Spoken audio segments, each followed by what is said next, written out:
What up? What up? Yeah, we had to push the live back a little bit, man. I was in there watching some track, so I had to keep coming back and forth. Like, all right, I got to go ahead and get on this live. They're gonna be on my head. You said it was gonna be at this time. Just had to watch some track highlights. That's all, y'all. But make sure when you come in, you know what I'm saying, you hit that like button, and you also rate the show. What do you give the show on a scale of 1 to 10? What do you give the show? Yeah, I know I'm gonna go back and touch up on all the thing I was breaking down for y'all weeks ago. I'm dropping stuff. I'm out here putting out predictions, theories, and they falling in line. I'm looking at them like, damn, I was 2 for 2 this episode. I was 2 for 2 this episode. Said, shoot, you keep it up like this, I might be on the, you know what I'm saying, on the staff next season, helping write out. You know what I'm saying? Someone got to do it. I might as well be the one to do it. What up, Chrissy?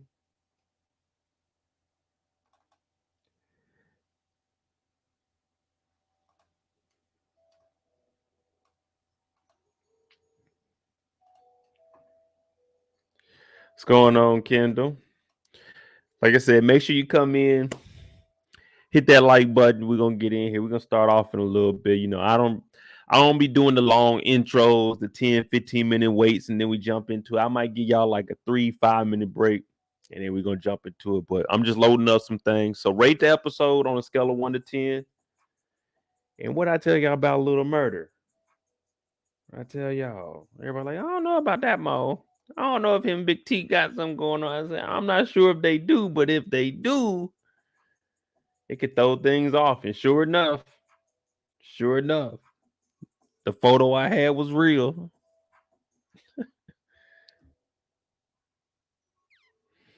What up, Yolanda?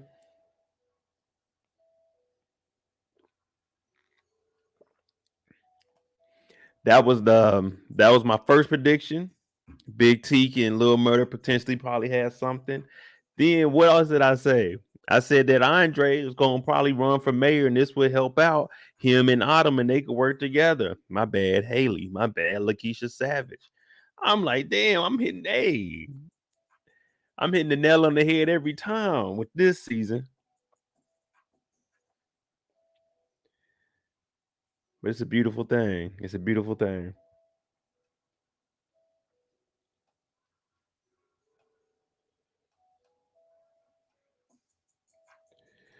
What's up, Mazia? Let a few more people come in here, and then y'all know how we do, man. For the live shows, we talk about any and everything as long as you're respectful in the comments. I don't care what you talk about. You know what I'm saying? If you want me to read off what you got to say, then go ahead, hit me with that super chat. Now, we don't ask for donations, but they are deeply appreciated. Cash App is at the bottom of the screen, MOEDOTJ. And tonight, this is PValley, episode 4, the live after show discussion. So y'all let me know who y'all want to start off talking about. We'll jump into it like that. What's up, Karen?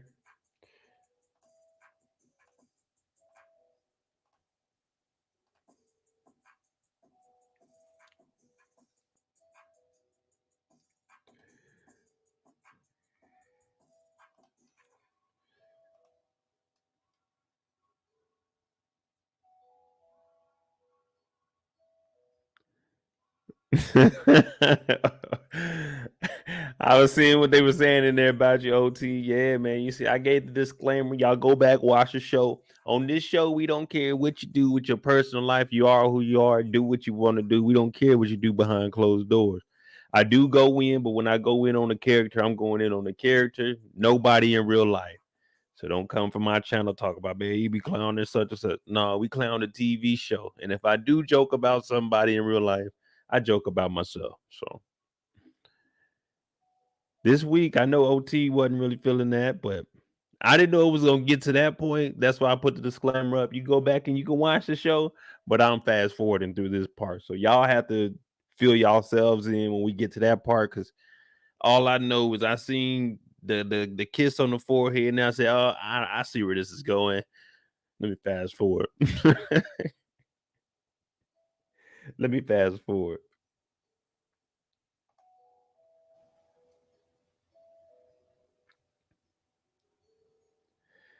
What's up, Lily? Get Hailey out the way. Hailey, one thing we've seen, Hailey hasn't really even had that big of a role. When you really think about it, like this season, I mean, of course she got the main role, but we haven't really seen her. Last week it wasn't too much of her. This week it was just a little bit of her and Andre. Cause the only big things we had with Hailey is her and Clifford getting into it about money. So now unless they're gonna give her, saying towards the back end, if Andre does finally move down there, because we got to get on Brittany too. Everybody, everybody was talking about Andre playing the video game and not getting that almond milk. Yeah, the whole time she been messing with Dr. Dante. Dr. Dante always been there. I was like, damn, Brittany. And everybody was clowning Andre. I was the only person that stood up for Andre when he was up there playing the video game. He forgot to get the almond milk. That's all he did. That's all he did was forget to get the almond milk. What did she do? She forgot he wasn't coming back till next week. She didn't even forget that. He wanted to surprise his wife, and I was the only one that stuck up for Andre. And there, everybody said, "Andre, man, you a bad guy. You a bad guy." Turned out Andre just playing the video game, an innocent mistake, just to find out that your wife is doing something you were not expecting, and she asked you where your mask at when she was the one that needed a mask. I said, well, we're gonna talk about that tonight then. We definitely gonna talk about Miss Brittany tonight, Dr. Britt. Britt-nasty. We ain't got little murder and little nasty no more. We got Britt-nasty. That's what we got. Then y'all wasn't even looking at the disrespectful stuff. You remember she was living in the basement. She was living in the basement. It's one thing you doing all of this up in the house, but it's another to disrespect Andre and do it in the room he has to sleep in when you supposed to be in the basement. We going straight into Britt-nasty. See, we didn't already got started. We might as well jump into it. Yeah, Britt-nasty. You remember everybody? Oh, she got the nose because she was wearing the mask. And I told y'all wearing that mask. What I tell y'all? I said you shouldn't wear that mask that tight and leave that. All it's gonna do is mess up your breathing because it's on too tight. You need to have a little bit of space in there. Y'all laughed at me. Now she done got all her face messed up, and now she's been just depriving herself of oxygen. And she just forgot that she was married to Andre. She said, "You know what, Dr. Dante, come on over to the house. Let me fix you up." I said, "What?" All Andre did was say, "I'm gonna stay down here in Mississippi." Why did he stay down in Mississippi? Because the will was getting read a week later. So all he was doing his job. That's all he was doing. He came back early to spoil and surprise his wife because he knows it's been hard. You know what I'm saying? It's been hard. She's been at work. He's been upstairs playing the video game so his hand IQ coordination to be better than what it should be. And what does he do? He comes home. She done forgot that she had a husband. Andre to pull it up in the nice old Cadillac. This house right here, believe it or not, if you ain't never been to Georgia, this house really ain't that expensive. No. That house ain't really that expensive. Nice size house down there in Georgia. Andre done pulled up. He done drove all the way back from Mississippi now. He done drove back from Mississippi. He get home, and all we hear is, what the hell is going on? Yeah. Yeah, he looking around. Andre looking around. He coming in the house. I'm about to surprise the wife. You know what I'm saying? So he thinking she down in the basement. You know what I'm saying? He thinking she down in the basement because this is a doctor. She's staying in the basement so she won't bring any of them contaminants from work into the house. So Andre is thinking, okay, I'm still safe upstairs. My wife is still looking out for me. I'm upstairs. I'm gonna go drop my bags off, and I'm gonna go tiptoe into the basement and see my wife. Now you got to remember, this is a dark basement down there, so you want to wear some house slippers or something. You don't want to just walk down in the basement with socks on. But when he comes on, he's like, "What?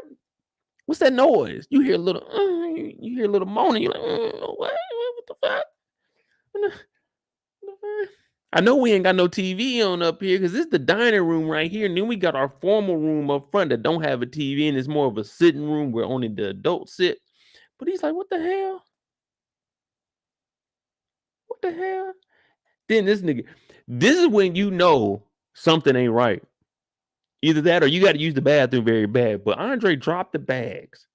Mind you, he's going upstairs to his room. You got to take those bags upstairs to your room anyway. But he knew that something wasn't right because he dropped the bags and then sprinted up the stairs. Anytime you run up those stairs, you skip in more than one stair, you either excited about something or you got to use that bathroom or you think something is going wrong. And it looks like it's option number 3. He jogs up there. He kicks in the door. She ain't here. She acting a damn fool. She's like, man, what the hell? Y'all heard me. I said, hey, man, look. Look, man, if I ever come home to a man in my house, I'm just, you know what I'm saying? I'm getting mine, you know what I'm saying?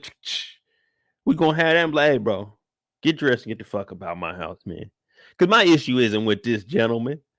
Well, I mean, this is Dr. Dante, so he knew that she was married, but I can't be mad at him. I gotta be mad at the one that opened up the door and let this Negro in the house. That's the disrespectful part. You let this Negro in the house. Now, if you were doing your thing over his spot, it's still bad because you was having an affair, but you let the Negro in my house and you supposed to be living your ass in the basement. Hey, Dr. Dante, get on out of here. You know, I ain't got no issues with you. Don't worry about it. Me and her, we're going to be done after this. After this, you know what I'm saying? Me and her going to be done. Y'all can do whatever y'all got to do. And I'm going to wait till Dr. Dante put them clothes on. I'm like, get the hell out of here, bro. But I ain't got no issues with you. And I ain't got no issues with her either because I'm about to get her the fuck up out the house. I said, what? I'm not about to be in here wrestling with a nigga, his pants is off. And this nigga was in the middle of getting it topped. Like, hey, he was getting it topped off. Like, what? She come in here talking about, Andre, where's your mask? Hey, cover your ear, women. Bitch, what you mean where my mask at? Where your mask at? Your mouth was all on the man. You see these bruises from wearing a mask? Where your mask at? You ain't got your damn mask on. You are a doctor and you just in here just serving them up. Dante's like, oh. Dante can't breathe. She had the nerve to ask this nigga where your mask at when she was over here mask off going crazy. I'm talking about glizzy goblin. Talking about going to work. Dr. Dante and this motherfucker ass naked. That's how you know you too comfortable. You ever sliding over chicks, how she got to do. You don't never get butt naked just in case you got to run up out of here. Because now, not only did you just get choked out, you got choked out naked and this nigga made you leave with no clothes. So wherever you live, unless you have a house and you pulling into that garage, you going to have to get your naked ass out and walk up there. So this is a lose-lose situation. You was in there big kicking it, too comfortable. You'll never get that comfortable at somebody else's house. Never. You put your shorts on, something. Have it around like, you know what I'm saying? Have a little bit down so you can hop up, get your ass up out of there. Andre then came in here and whooped your ass and you naked.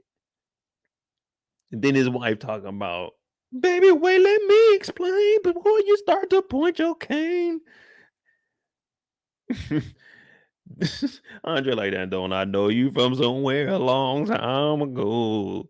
Yeah, she ain't here wilding out. We've been giving Brittany a pass. We think because Brittany's just working her ass off at work because this is what she signed up for. You're a doctor. You're always going to work a little bit more than the nurses, a little bit more than the niggas checking people in because that's what doctors do. They save lives. That's what they signed up for. But you over there working this hard at work. You get home, but you were too tired to go get your own almond milk. You came home worn out. But when I'm gone, you got enough energy to come home and give Dante some work when I'm at the house playing a video game and all I get is yelled at. How you putting that much work on Dr. Dante and not on Dr. Andre? You see what I'm saying? Dr. Dante getting all the, you know what I'm saying? Dr. Dante is calling for you. He talking about, Dr. Brittany, we need you. This nigga can't even do his job right. He calling for your assistance. And you over here topping him off. But I'm over here playing the video game, getting the top scores, and I don't get nothing but yelled at because I didn't get some almond milk. Mine was just a simple mistake. I got caught up in it. High score, baby. Couldn't pause the game. Online. Doing my thing. World record, baby. This is me. Number 1. Andre. I forget the almond milk in this World War III. Dr. Dante needs your help to get the job done, and you in there going crazy. Crazy. This is how you know you going crazy, because you had a robe. Dante was in there naked. Dante said, shit, this is the best time of my life. And this wasn't their first time, because she wouldn't have had Dante pull up to her house for the first time, even if she knew that Andre was going to be gone. So this definitely wasn't the first time, Miss Brittany. We know about you. We know about you. She talk about, well, how you gonna go down there and go for a job when my dad offers you a job, but you went with your godfather's job? The same way your motherfucking mama, your motherfucking sisters, your daddy, your brother, your cousin, your grandpa, all them niggas say this ain't my house, this your house, I'm just living in it. It would be the same thing if your daddy got me a job. Now every time I come around, if your mama got something to say, you're living in my daughter's house. If it wasn't for her daddy, you wouldn't have a job. You ain't shit ass nigga. Now you got to go in on the whole family, because now you got to call the mama out and tell her you wasn't shit either if your husband ain't marry you. Now you into it with the family, and that ain't what you want. But at this point, he ain't got nothing to lose, because Brittany in here serving up any nigga up off the street. Well, you got to have a PhD to get in between Miss Brittany. But that's a whole nother story. Now, Andre's still at the house going at it with the mama. Oh, it ain't your house, nigga. So he about to choke a nigga out because he got all this shit built up. And then you getting a job for her daddy. You already don't like hanging around her daddy. Some father-in-laws, they cool. My father-in-law, he was cool. You know what I'm saying? I can hang around. We do whatever. But most of them, you ain't trying to be around that nigga all the time, and then let alone that nigga be your boss and you married to his daughter. You know what I'm saying? Anytime anything fuck up, hey man, I heard about y'all, because you know her loud ass mama about to tell everything. So I heard about y'all, man. You guys got to figure this out. Like, damn, nigga, it was just a regular conversation. Let us, you know what I'm saying? Let us hash it out. But Andre in a bad situation right now, though. She said, Andre, where's your mask? And then she said, oh, you running for mayor, you gonna lose. She just said, fuck it. I'm shooting down all dreams. I got caught with it in the mouth. And then guess what? I'm taking it out my mouth, and I'm gonna go ahead and throw it in yours when I tell you you ain't gonna be able to win mayor. Cause your jaw just dropped. Andre was like, oh my God. You don't have any faith in me? Like, what? Who gives a shit? Who's having this conversation? I would have told Brittany, no, whoa. As soon as we kick Dr. Dante's ass up out of here, we not about to be face-to-face talking. Go brush your fucking teeth.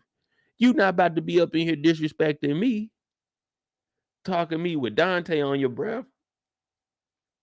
And then tried to pull the crying thing, talk about, I didn't know you was coming back this week. So what if I wasn't coming back in 2 weeks or in 24 hours? It don't mean bring a nigga up in the house and suck him up. Tried to play the victim here. I said, this is just, oh, Brittany, why? Now, you know, the whole first season, I was against Dante. I mean, not Dante. I rock with Dr. Dante. He just doing what doctors do. You know what I'm saying? They figure out what they got to do. But I was against Andre in the first season. I was against Dante all the way up until now. I was the one telling Dante, go home to your girl, man. Leave Hailey alone. It's bad. It's bad because we were made to believe that Dr. Brittany was out here just being the wholesome wife. The wholesome wife. Yeah, she was being the wholesome, right? She was taking a whole sum of that in from Dante. Yeah. Dr. Brittany.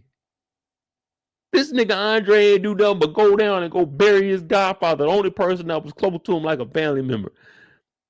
And this is the thanks he gets. He gets to come back to talk to D Breath, and that's Dante Breath. That's what he gets to come home and talk to. You made us believe, and you were coming home working a double shift, that you were just the best wife. Yeah, you were working your butt off. But you were putting in overtime. And where I'm from, We call that stealing overtime. Them are ungarnished wages right there. Dr. Brittany, you should know better. We should take your medical license for this. This wasn't even sterile. This was not sterile at all. Mm-mm-mm. Not only that, they put the whole jeopardy of the community at risk. I mean, they put the whole community at jeopardy and put everybody at risk. They had Dr. Brittany, Dr. Dante, both of the two most surgical doctors on the staff, both of them off at the same exact time. We need to stagger these breaks. What if we got an emergency? We got to call Dr. Dante. Turn out Dr. Dante getting slizzed up by motherfucking Dr. Brittany. She in here crying, talk about, nah, I don't know. I didn't know you was coming home. This nigga Andre said, man, fuck all that. I can't hold to surprise you. She talking about surprise.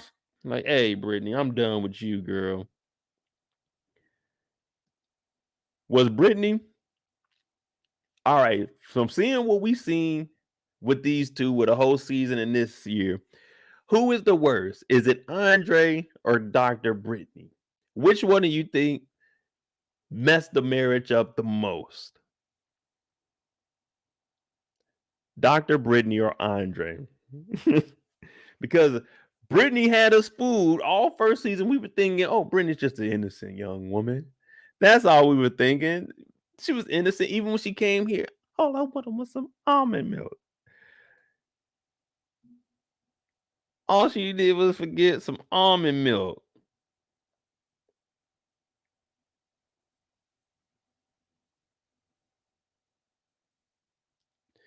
Saying Andre, Brittany, Andre. I mean, I go. I say Andre started it, but come on, man.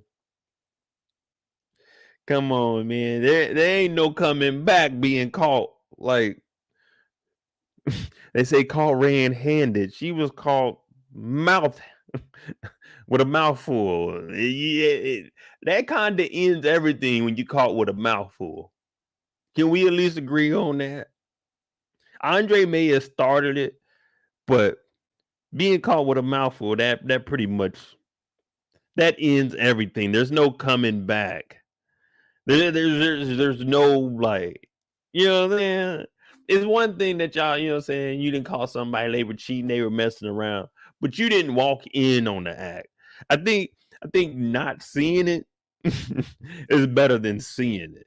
I mean, there's no way you're gonna get that out your head. Like every time you walk in that room, you're just gonna be thinking about like, damn, I walked in, she had a mouthful of D. You know what I'm saying? Instead of a mouthful of gold, she had a mouthful of, you know what I'm saying? Then every time you come home, she trying to kiss on you now because she's trying to, you know what I'm saying, show that she's sorry, but now she's trying to kiss on you like, you really don't want them lips on you now. It really ain't no coming back from that. Now, Andre, all right, Andre started it. I agree with y'all. Andre started it. But it wasn't going to get to this level until we called Dr. Brittany. Dr. Brittany just took it to another level. You know, when somebody like slaps you in the back of the head, but you go over there and you knock something over like a cup of water. It's like, hey, you're taking it a little bit too far. See, what she did was she jumped past all of that and she slammed your hand in the door or something. You know what I'm saying? She did some shit like that. It's over with. Can't come back in this house. Your family already talking bad on me on everything you do. I mean, on everything I do. You over here just don't respect me because you let Dr. Dante. We had a dinner with Dr. Dante. I know Dr. Dante. That nigga lame as hell. I know Dr. Dante. I mean, that nigga smart, book smart, but that nigga stupid, bro. Like, he retarded. That's who you let smash? Well, he didn't smash. I just gave him head. Like, come on now. Come on, Dr. Brittany. Come on now. Oh, man.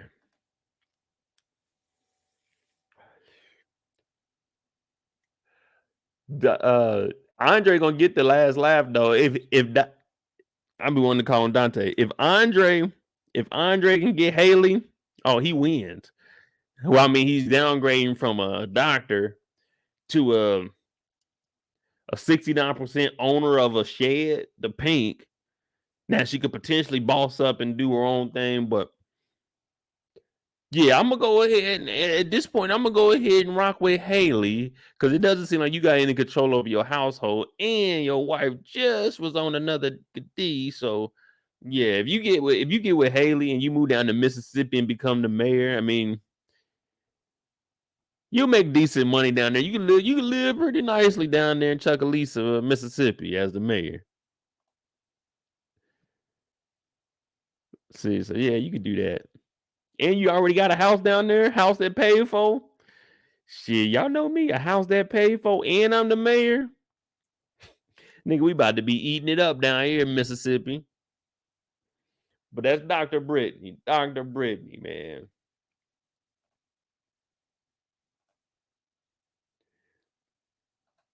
Now, y'all see, Andre got that Cadillac, but Andre putting them miles on that Cadillac, though.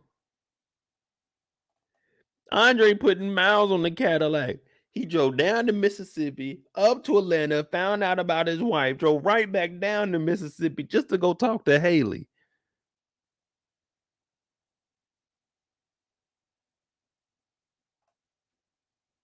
Thank you, Neek. Get on him. Hit that like button, y'all. Come on now. But he done drove all the way down here.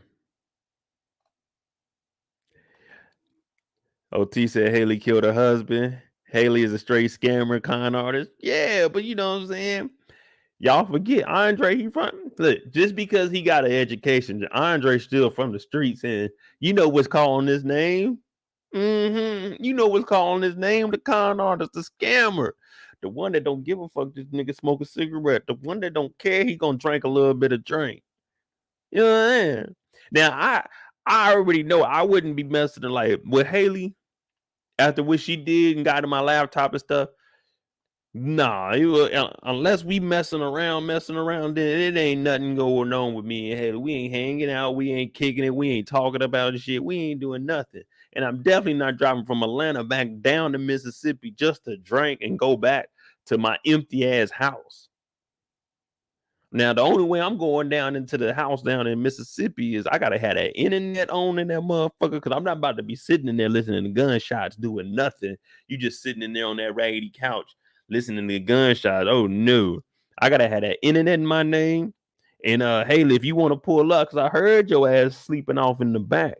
Now you can come stay with me. I know you know what I'm saying, you out of all your shit, but the moment I hear some, hey, you got to get up out of here. But yeah, you come slide through. Matter of fact, bring one of them bottles, 69% owner. Uncle Clifford talking about you look like you know what I'm saying? You got white problems.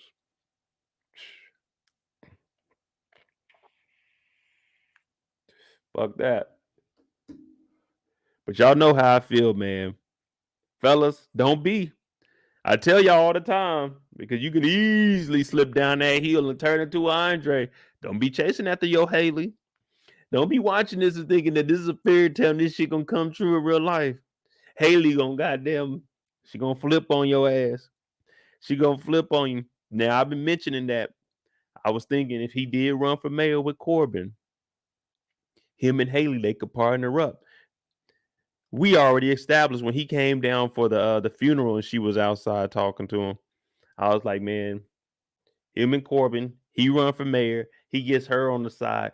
They don't sell until they get in. What's the Good People Foundation or whatever it is? But then they come in and they work together and they make their way through here and they become the power couple of Chucalissa, Mississippi. What up, kid?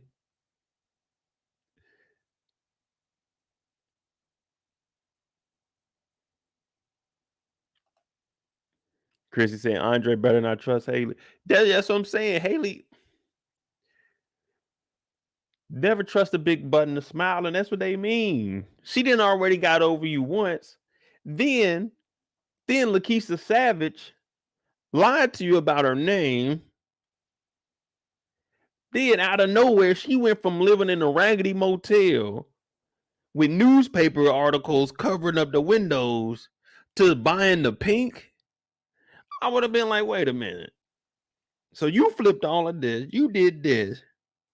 And you came up with this. Oh no, I don't want nothing to do with you. My uncle the mayor, I can't have none of that corruption, none of that crooked shit near me. Just out of nowhere, Hailey ends up in Mississippi and ends up buying the Pink Shack. She bought the Pink out of nowhere. Went from living in the motel to buying the Pink in one season. No, come on, you gotta be smarter than that. And at that time, we thought Dr. Brittany, she could have been sliding around with Dr. Dante for the longer. We don't know. But what we do know was in 2021, whenever this is supposed to be, that she got caught with Dante Brett. But don't be like this guy, man. You can look at Hailey and it looks like she's finessing too. Because what is she stuck on? That $10 million.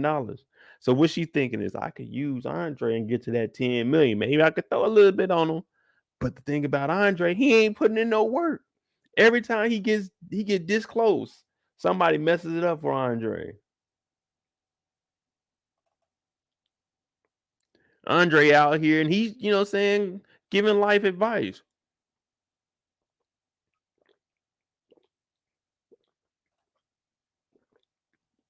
He out here telling her, oh yeah, my marriage, and it hurt me the most when she said I couldn't win mayor.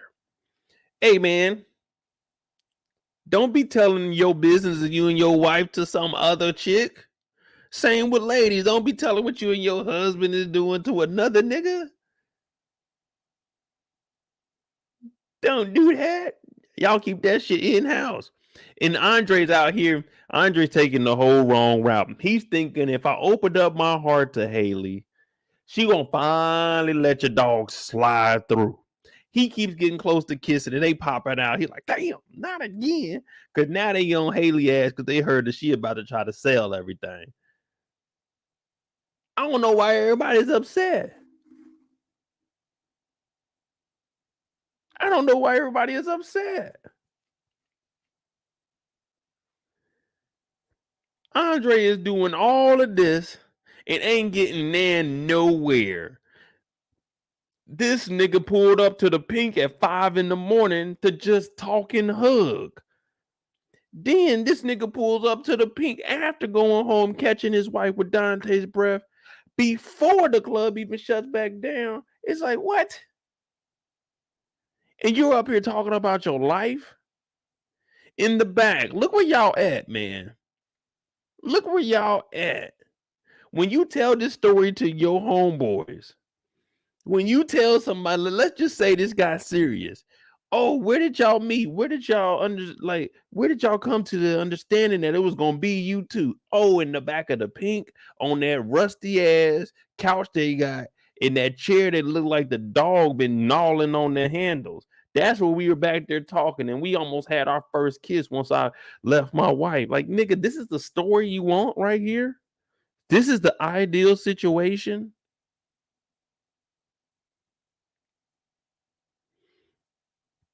Then you don't even get the kiss.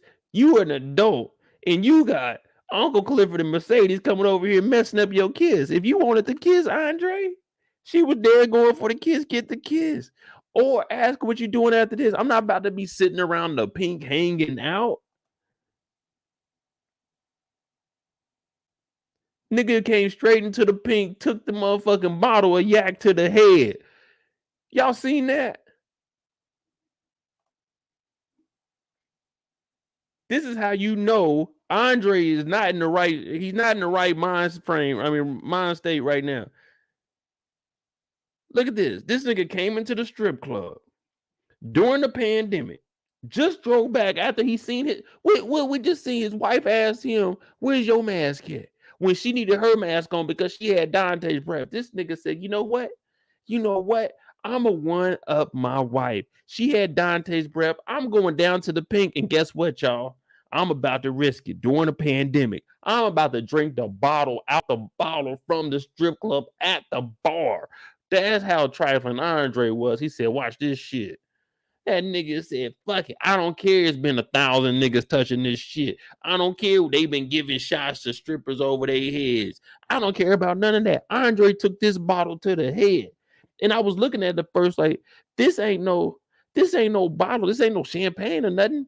This is a bottle that they serving drinks at the bar with. This shit was already open. I'm like, Andre, you a nasty nigga. We in the strip club. Let's not forget where we at. We in the strip club. And we just heard Miss Lauren with the public safety help. She had to shut this place down because it wasn't in standards. Yeah. Ain't nobody noticed that. Andre over here drinking the yak straight out the bottle, just as nasty as he want to be.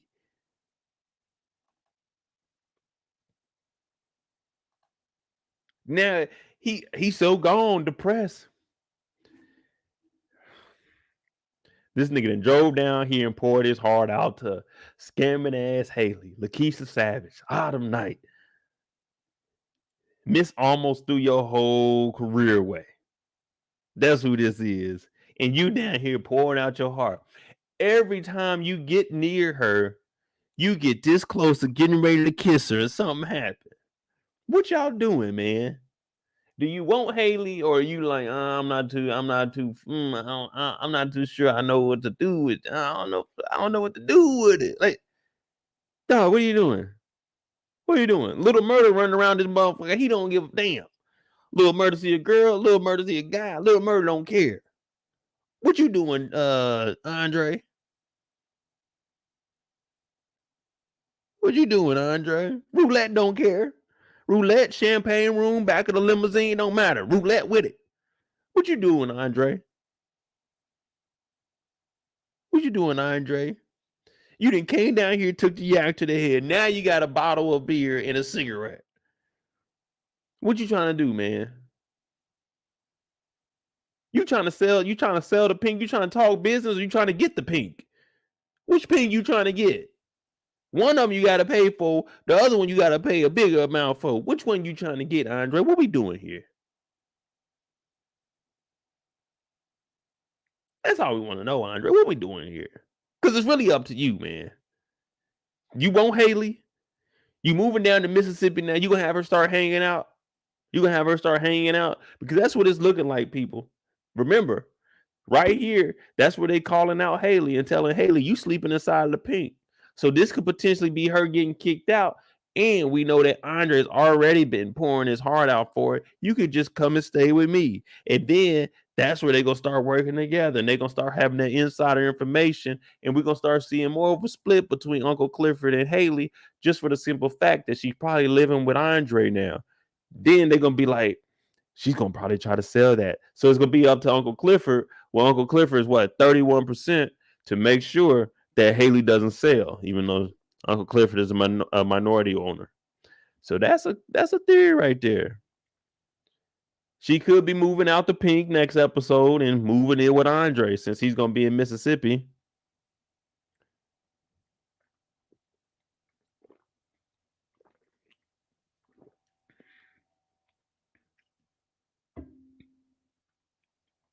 Everybody said he's hurting.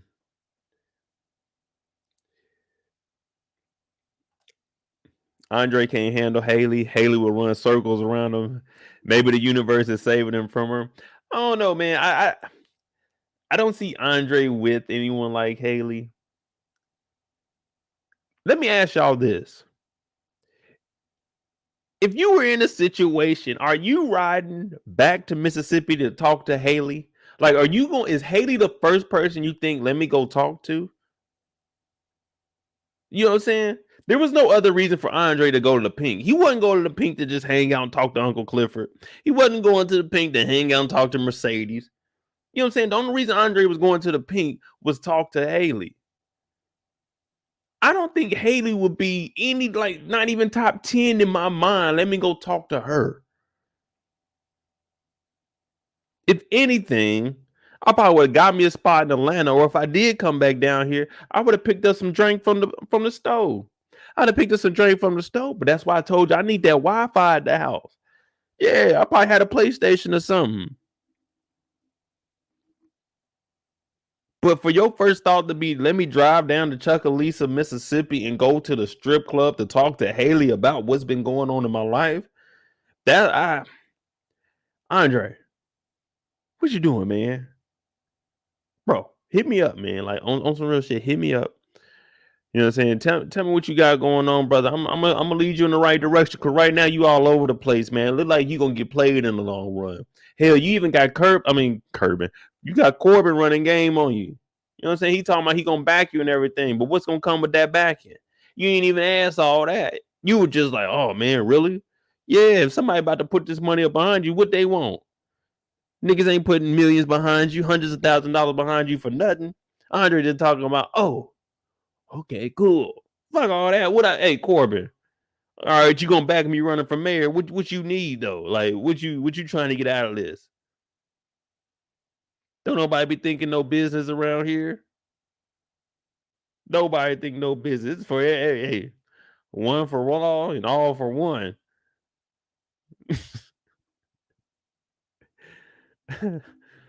Hailey said, I'm about to sell this shit.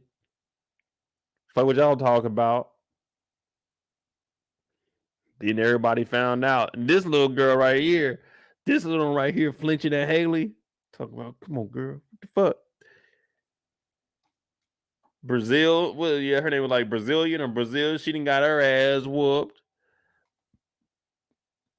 The pink is the last place on my mind. When I get into the city, I'm not thinking, hey, y'all trying to hit up the pink. This nigga Andre said, I'm about to drive all the way down there, get some drink at the pink.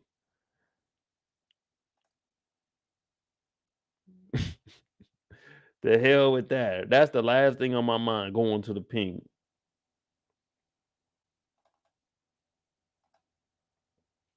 Then we got Mr. Andre. He walks into the house. Now, the house is in his name.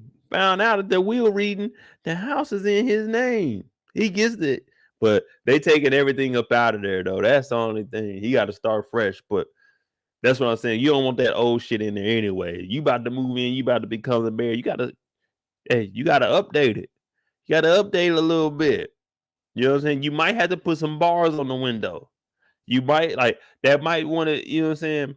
One of your first major purchases in this area, especially you run for mayor and, you know, hey, since the pandemic, you know, the numbers then went up. You might want to put some bars on these windows just to cover yourself and then get you some ring installed around. It's only about $300-$500, especially out there. You just need probably like just 3 cameras. 3 cameras, all you need. Yeah, you're gonna have to bunker this down. You seen they popping them shots off at night, Andre. You gotta be prepared at all times. Now you remember her. She's one of the baby mamas, and she was upset. She was upset. How could your funky ass godfather leave this house till you over his own flesh and blood? This raggedy motherfucker. So if the house is so raggedy, why the hell you want it? Answer that. Why you want the house if it's so raggedy? Yeah, you were living in here. You didn't have no problem. But when he gave you everything inside the house, hey, okay, cool. But why I ain't get the house? Because he wanted to get a house to his son. This is the son to him. You can't tell a man what he need to do with his stuff. He do Andre. He raised Andre. Shit, he gave Andre a house. He gave y'all all the furniture and shit inside the house. Y'all were living straight when he was alive. Shit, don't call it a raggedy house now because you don't get the house. Y'all know how it is. Somebody see you getting something that they didn't really appreciate, but they want it. Yeah. She doing all that talking. Look at all these watches. Now, if y'all were to think that these watches were real, then don't worry about the house, sweetheart. You got 1, 2. You got the AP right there. You got the Folex right there. You got the Bartier right there. Yeah, you see all of them were knockoff names, but you got all the ice, shorty. What you worried about a house for? You got all the ice on. The little baby looking like I don't know what the hell going on, but my mama loud as hell. I hate when she get like this. You know, you all hate hearing your parents scream, but as a kid, you just looking like, damn, mom, you louder than me when I be crying. But shit, Andre talking about, fuck that. Hey, Corbin, come to the headquarters. So he's turning the house into the headquarters. And just like we said, it looks like everyone's running for mayor. We got Andre about to put his name in the hat. We got Mama Benz, aka Miss Patrice. She got her name in the hat. We got Wayne Kelly. He up there running for it. Hell, I might even go down there and run for it. At these odds, I probably put myself at third. I'm probably ahead of Andre, just for the simple fact I probably network better than Andre. You know what I'm saying? Andre just got the money behind him. But shit, I can easily infiltrate Mama Patrice. I can go in that church, get all them good folk to come over and, you know what I'm saying? I can't say F with Mo, but they could rock with Mo.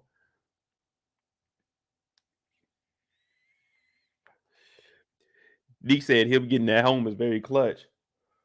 Hell yeah, everything happened for a reason. So he got the house.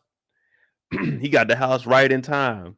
So just with Dante's breath, he just went with the wind. Just went with the wind back down to Mississippi, and he got the win.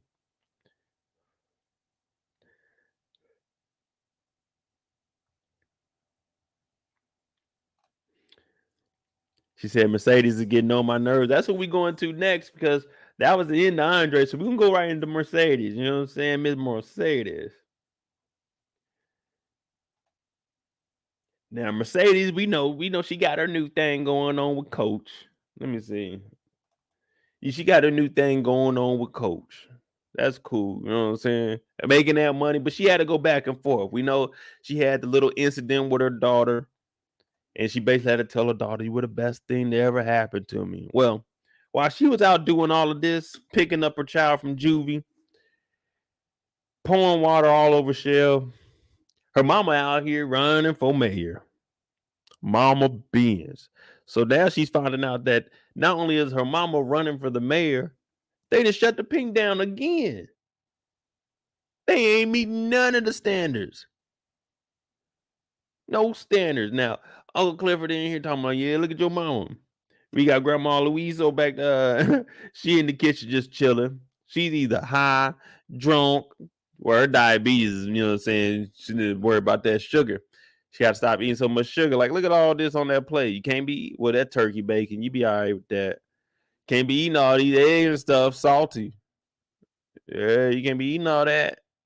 Gotta be careful with them diabetes.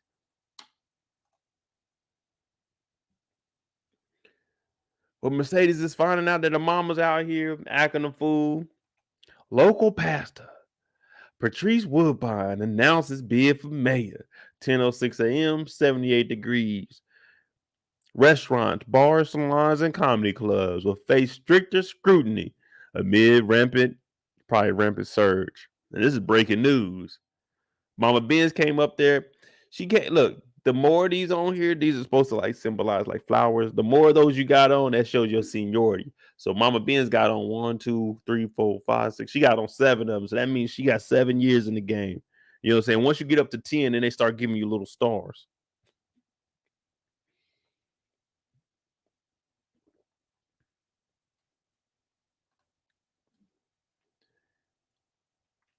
But Mercedes is hearing all this stuff and they going back and forth. But we know that Mercedes has a job that's more important than that little funky $300 that she be getting from the Pank, because she gets a text message, and that ain't turkey bacon. That's regular bacon.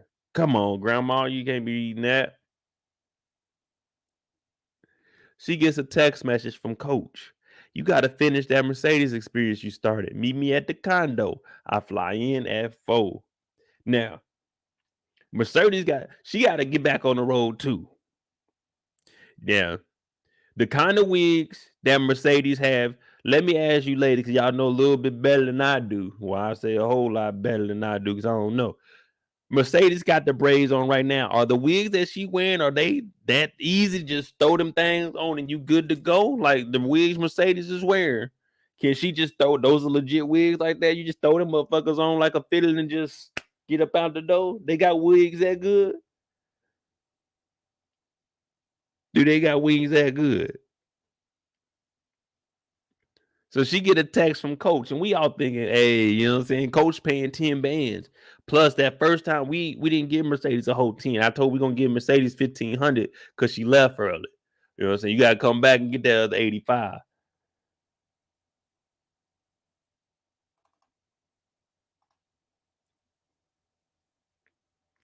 Yeah, see? So when we get there, we thought it was Coach trying to get that other 8,500 off. Turned out it's Mercedes. It's Mercedes. And she showed up. That's what I'm saying. Like, ladies.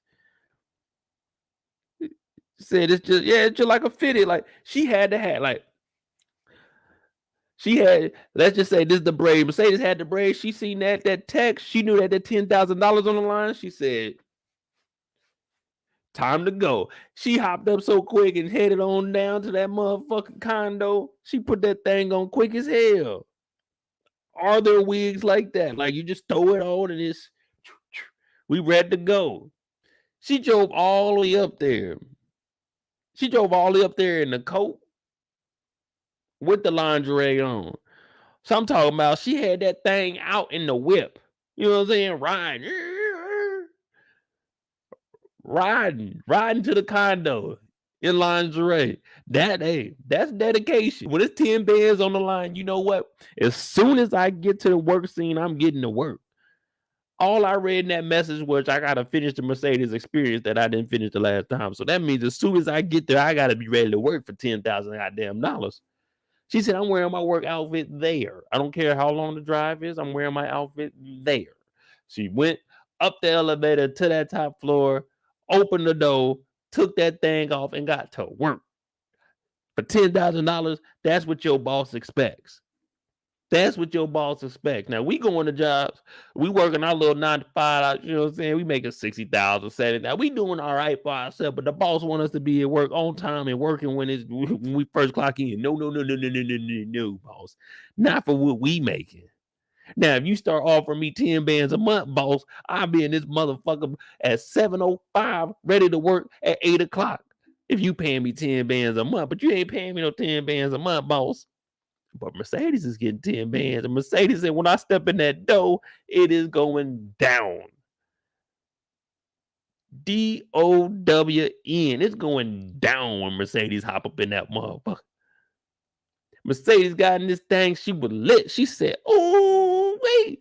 First time, what did she do when she came up there?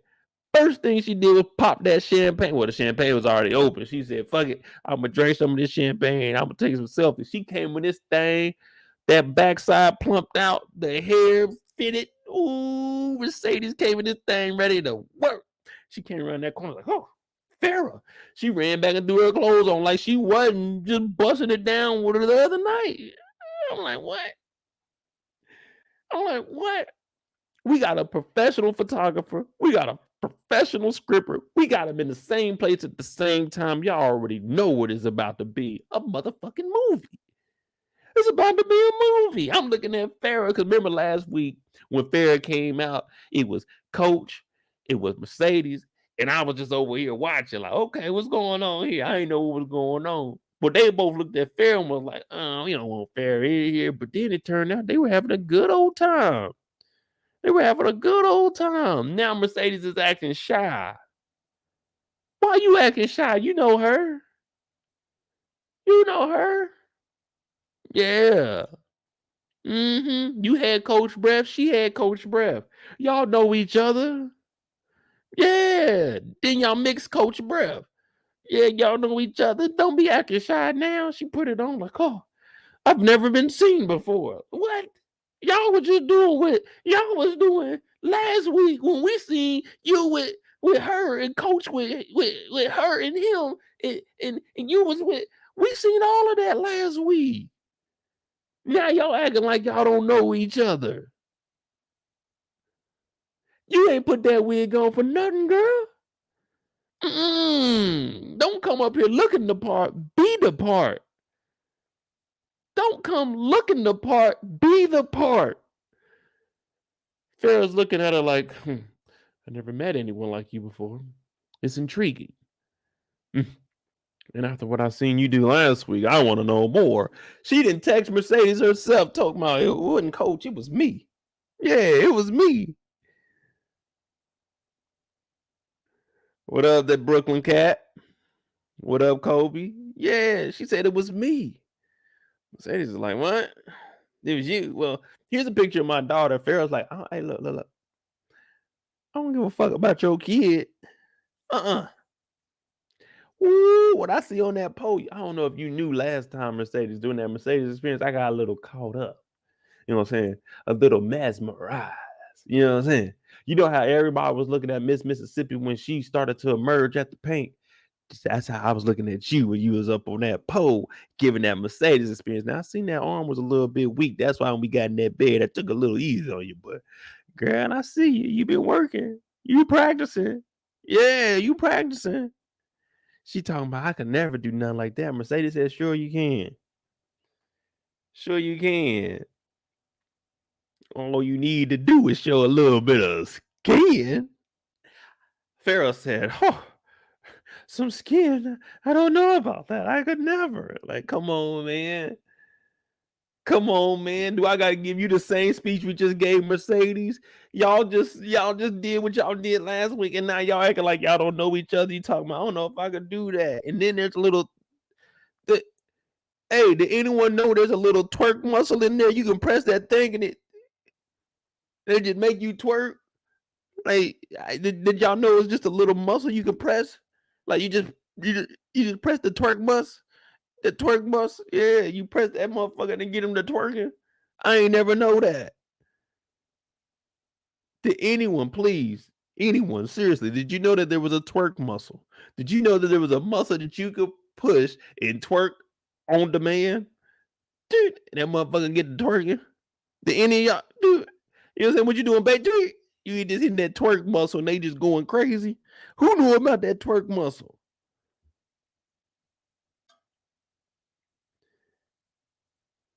She talking about, oh, I ain't know about that. Oh, I ain't know about that. Like, what?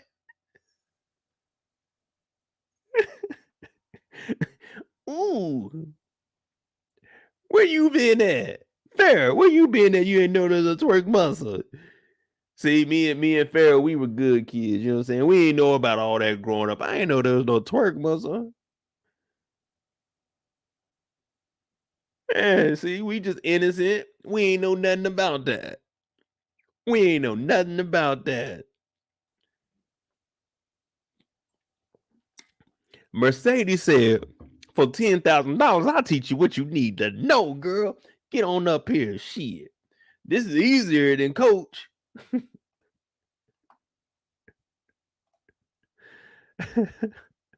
at her face. Look at her face. She didn't even know she had a twerk muscle.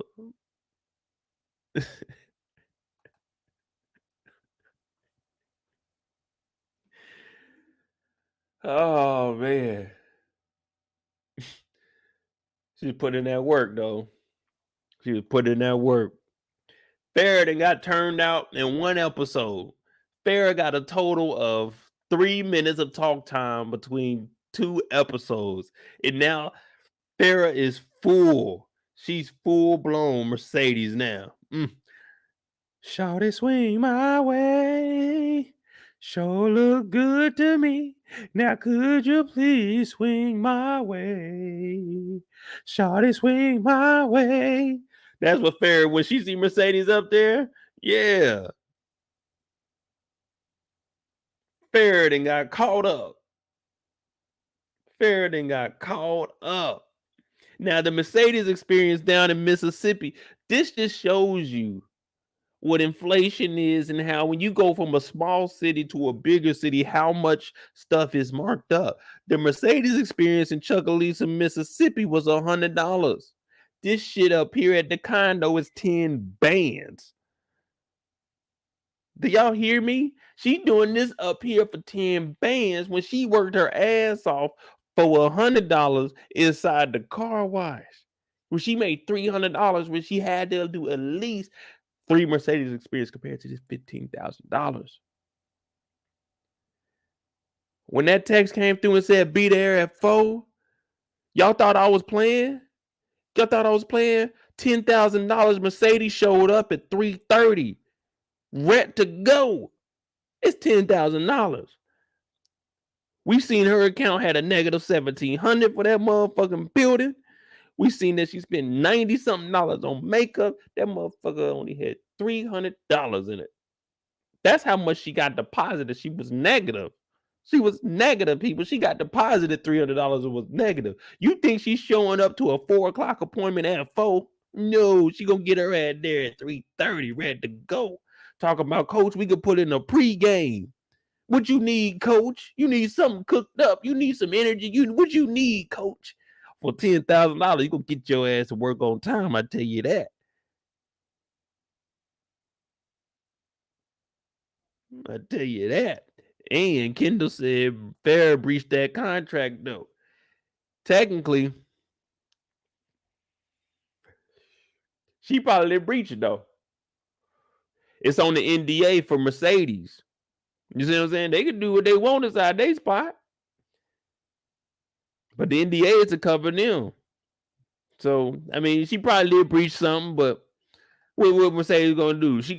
You can't sue them you can't sue them for breaking the NDA because you breaking the NDA talking about the NDA. So, I mean, at that point, it's just like, because you got to go into more that was in the NDA, and you can't just talk specifically about that one or they ain't gonna believe it. So, I mean, that's a tough one to go around, but shit. For $10,000, Mercedes was there at 3:30, ready to go. Y'all see how she got that energy back? Once she found out it was Fair that texted her, and it was okay part of the contract, she got that energy back. She jumped back on that pole. She gave her and put her in some yoga positions, showed her a twitch muscle. She turned up on Fair. Fair wasn't prepared for that at all.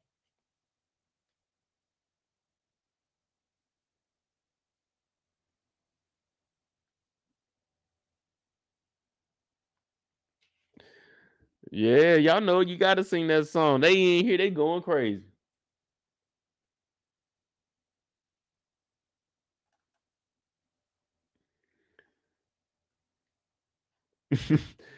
I think it was Neek that said, "Ain't no way Fair put Mercedes to sleep like that." 'Cause, you know, they got their thing on. But what I think it's more of is Mercedes ain't had a comfortable evening with no drama. You know what I'm saying? Last time she was up here, she slept in, she had a hop up, she had a dip back.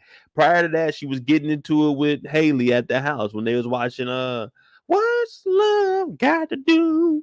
When she threw the cell phone. So she ain't been getting no sleep for real since this season started. So this is the first night, and it's nighttime now. So let's cut them some slack. You know what I'm saying? So she's in here, she's sleeping. It's so comfortable.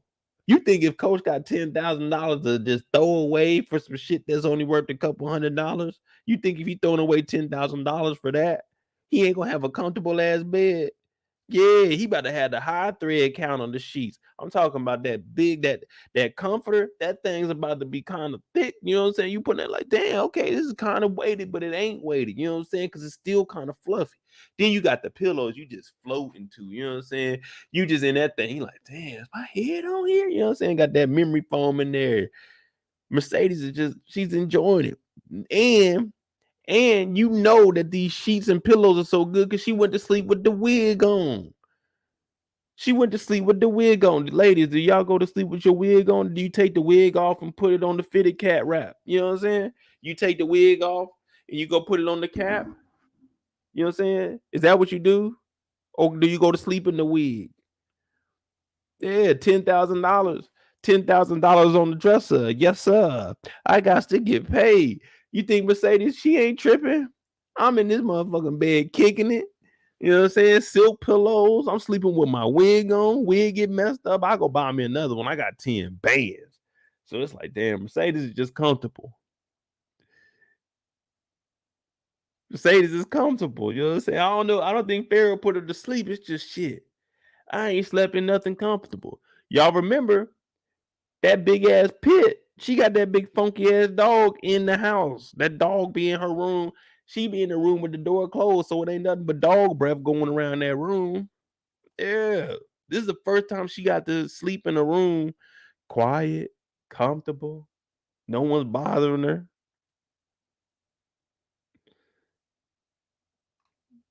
Yeah, that's all you do. You put the wig, you take the wig off, you hang the wig up.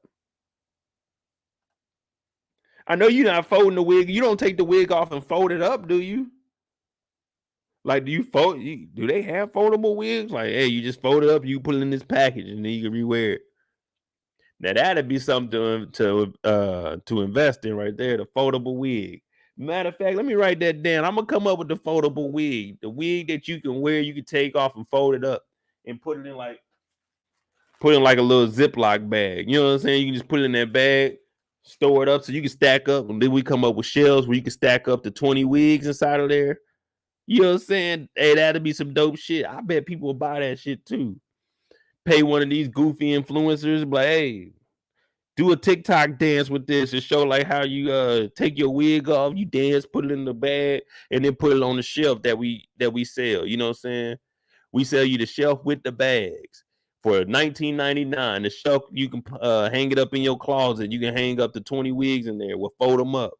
Boy, we gonna go crazy with that shit. And then I'm gonna be selling the Wonder Pack for the girls with a lot of wigs. You can buy two right now. You got one for $19.99, which would be about $40 for two. So we gonna say you could get two right now for $35.99. People be like, God damn, that shit motherfucker rocking, Mo.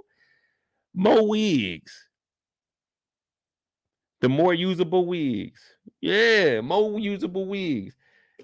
Look at that. Yeah, like a Ziploc, Mozzie. Yeah, you wear that wig, but you don't want to put that wig in the Ziploc bag after you've been sweating. You got to let that motherfucker air out first. But the foldable wigs, you know what I'm saying? You take your wig off, and then you fold it, and then we're going to have it where you can put it in the bag. I bet people will buy that. Niggas be individually wrapping in they fitted hats. People be individually wrapping their hats. Hell, they individually wrap their shoes. I know people will buy foldable wigs. Like, I mean, you got to get the right kind of hair or whatever the hell it is for. But shit, think about it.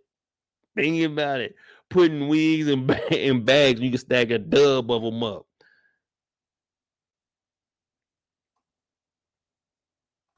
And I mean, not literally fold the fitted cap all the way, you know what I'm saying? But like you just push the back in on the fitted cap because you can put multiples together. But yeah, they gonna put them wigs. Yeah. So y'all wouldn't buy. All right. So if there were wigs that you could fold up and put in a bag, put a 1 for a yes and a 2 for no. Would you buy those wigs that you could fold and put in a bag? I just want to see a 1 for yes, a 2 for no. Cause I might make this shit. If I see somebody in the chat, matter of fact, let me screenshot everybody's name in here right now.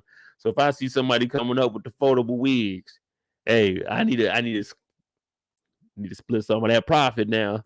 We was out here brainstorming together. We were brainstorming together now.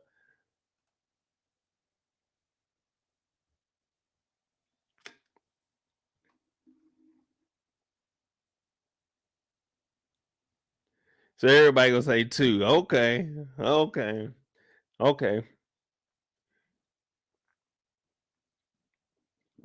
Don't worry about it. When I'm sitting on top of the wig empire, the wig storage empire, y'all gonna be laughing. I remember when Mo was talking about the wigs. Yeah, like Mr. Stovall said, Mo wigs. Y'all gonna be like, yeah, I remember when Mo was talking about that, man. Now, hey, I'm about to be selling more foldable wigs than Big L and them oxycodone and oxycontin pills. Nigga, I'm about to be busting their head. Matter of fact, I'm about to call up Shade Room right now. Someone give me Shade Room's customer service. I'm gonna call them right now. Hey, I need advertisement. August 1st, Mo Wigs is out. We're gonna go ahead and drop that motherfucker on there. Then we're gonna go over to one of the other ones. But yeah, we about to sell the wigs, Mo wigs. They're gonna be mad as hell. And then I'm gonna start selling the little eyelash bags to you. Throw your little eyelashes in there. They were like, damn, this nigga Mo is eating up the wig accessories. What up, Art?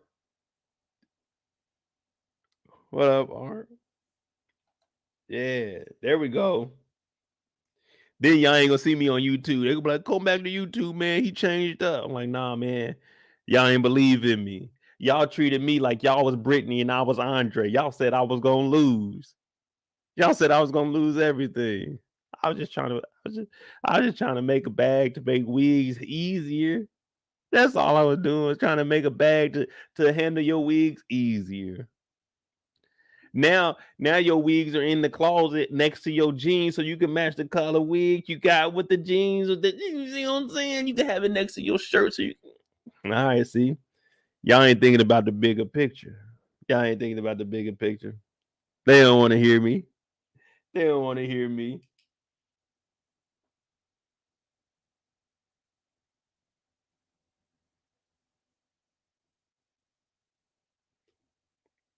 Yeah, but back to Miss Mercedes out here.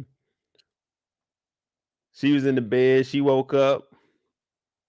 What's Farrah talk about? Farrah talk about that was wonderful. Can't wait to see you again. I'd I, I'd have to see in this scenario. Mercedes is looking like, hey, I don't think we need to do all this texting. Like, it was an enjoyable time. Text me when you want me to slide back through. We don't have to do all this. Hey, that was wonderful. Can't wait to see you again. What? Your dog. Y'all are paying me. Y'all are paying me to come up here. You don't have to text me. It was wonderful. When I go to work and they cut my paycheck, them niggas don't say that was wonderful work you did this month. This was wonderful work you did these 2 weeks. Here's your check. No, I just go home. I did my job. I'm like, Farrah, what are you texting me for? Yeah, it was a straight time. You know what I'm saying? We ain't do nothing. We kissed a little bit. We danced a little bit. We found out that we had twerk muscles. You took some pictures.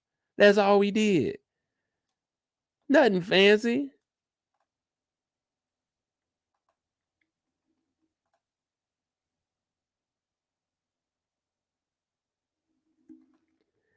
Then she goes through the rest of her messages. This nigga Ray talking about, I hope you safe. Mariah, the protest in the streets is crazy, bitch. Like, that's how y'all talk. This protest in the streets is crazy, bitch.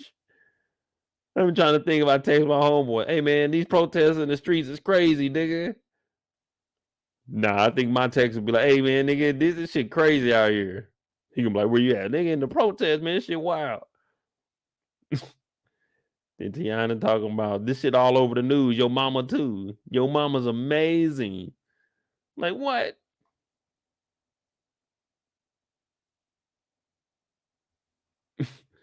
Ray talking about I hope you safe. Ray know good and damn well Mercedes ain't about to be in those streets doing no protesting. Mercedes is in the sheets. She don't do the streets no more. We getting good money over here.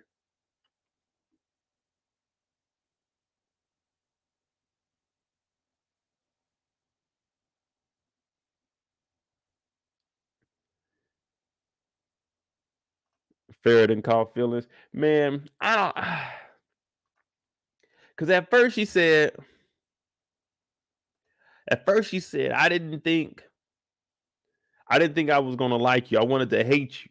But then we see she started falling in love a little bit. And now she's hitting her up for her own individual, you know, saying one-on-ones. I was gonna ask. Well, BC just said it. I was like, do y'all think this is like Farrah's first time doing something like this? Or is she just trying to come through, you know what I'm saying, and kind of get coached to be interested in her some more? Like, I I know you be hearing about these stories in real life, but it's just when you watch it and how you see it play out in this, it just makes you laugh. Like that shit really happens in real life. But come on, man. Now you didn't got hooked on Mercedes.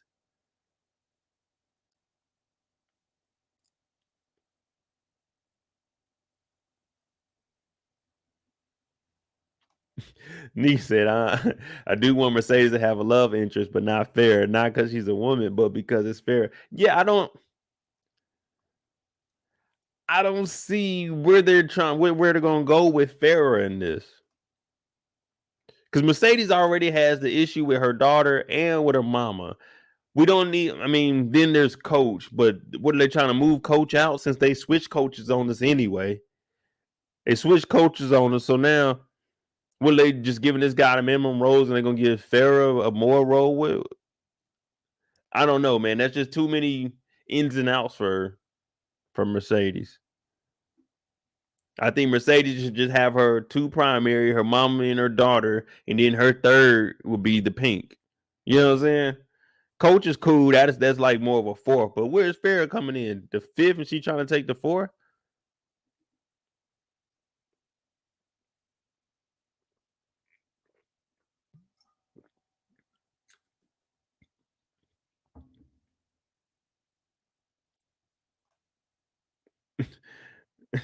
She said she gave her that fair experience on the couch. It's not her first time.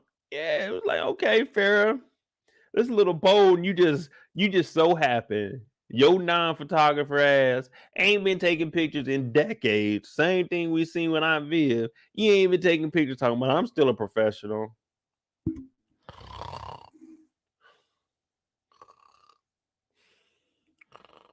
You're not a professional. You took a couple of pictures in between your last break where you took those pictures.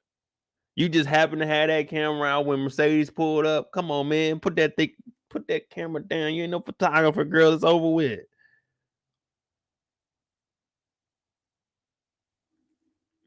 But Mercedes been up here knocked out. She looking around thinking, damn, man. Every time I look up, it's something going down in Mississippi. She ain't had for all the money that she's getting, because they about to show the 10 bands on the counter. All the money she's getting, she ain't had one comfortable night.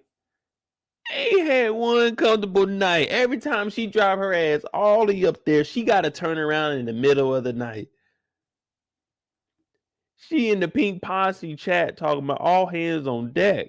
The Pink has been shut down. We need all hands on deck to bring the club back up. The code, get here now. Now, nigga. This is your off day. This is one of the worst texts you see in a group chat that you have of co-workers. Or like, you know what I'm saying, when you in a class and y'all doing a class project. This is the worst thing. All hands on deck. It ain't something one of y'all can take care of. We need everybody on this motherfucker. God damn, nigga. There ain't never been anything that I was looking at like, man, you know what? I need everybody I work with to get in on this. I'm gonna do as much work as I can by myself. And then I'm like, when you see this, you like, oh shit. It's gotta be something serious. If we gotta all come in, like, damn.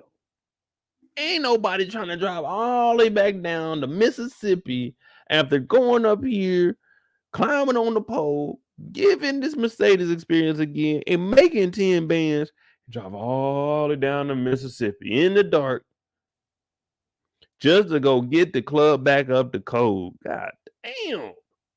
Ain't nobody trying to do all that work.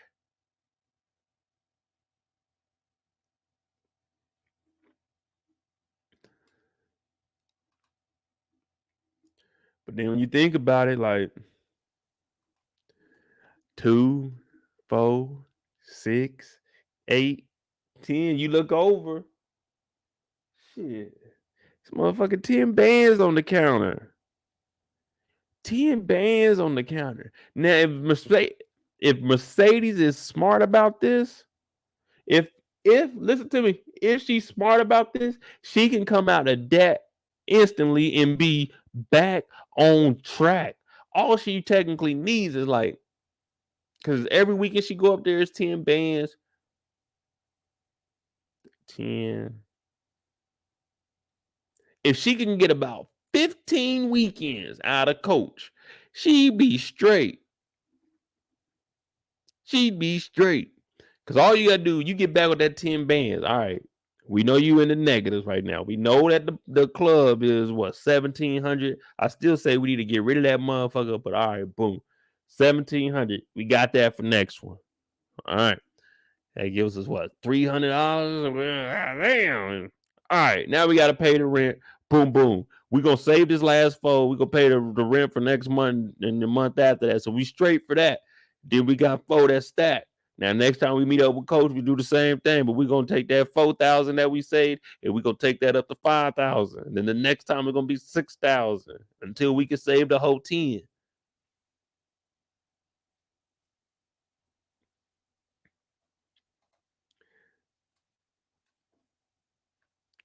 But we're gonna see how long this lasts though, because I don't know if she's gonna actually be interested in staying with Farrah.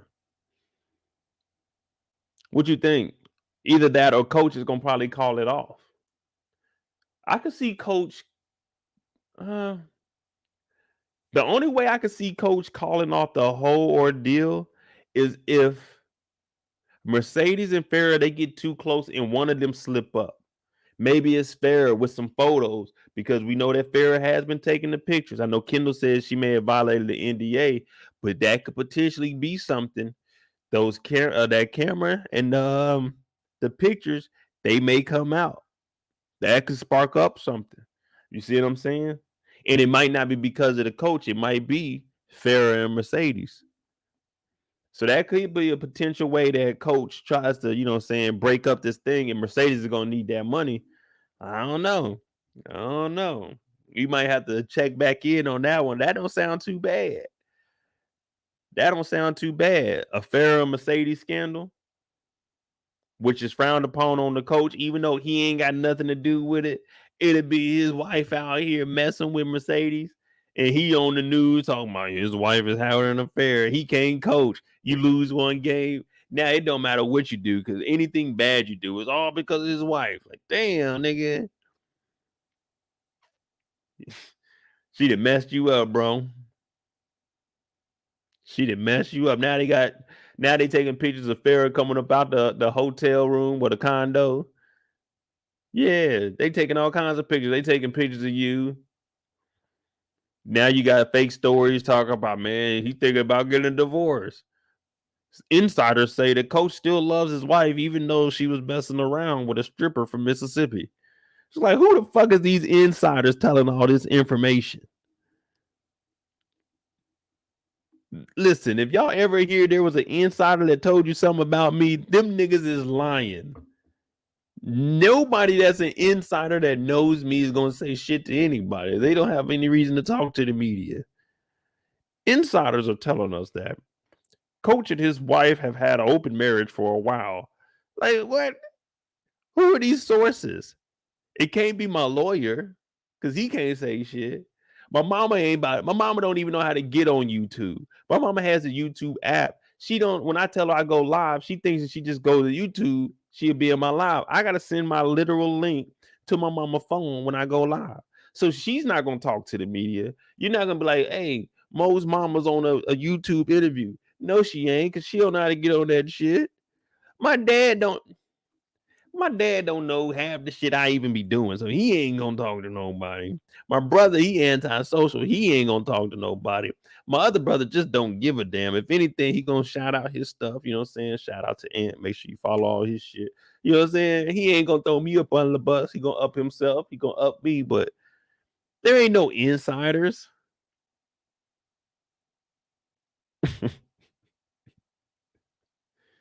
Insiders tell me Mercedes is gonna blow this $10,000.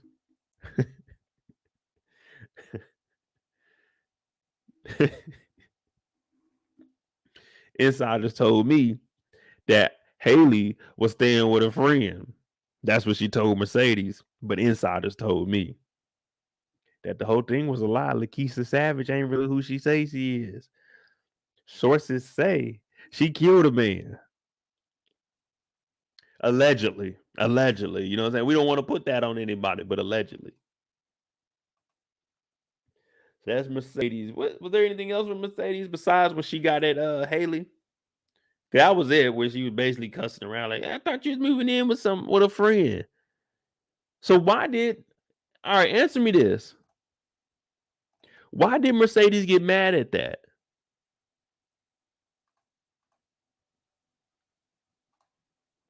Where's it at?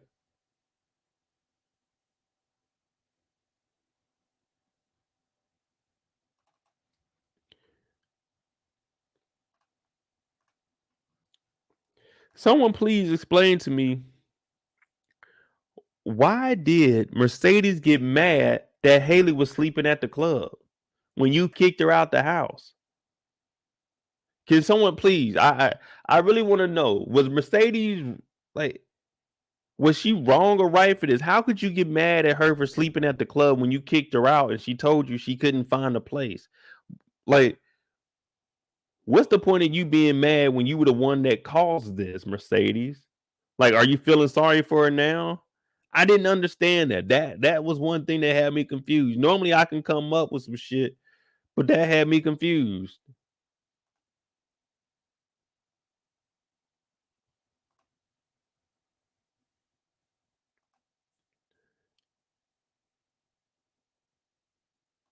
Said I didn't get that either. Yeah, I didn't understand why Mercedes would get mad. BC says because she was lied to, but I mean, what if I kicked you out my house and you said you can go stay with a friend, but I kicked you out my house? I don't care where you go and stay. I kicked you out my house.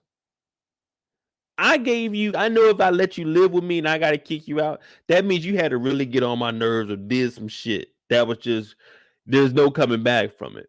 Because I don't care. Y'all know I don't be tripping off nothing. But if you moved out and you said you going to stay with a friend, but you started living in like an abandoned building or something, okay, I'm not going to be mad.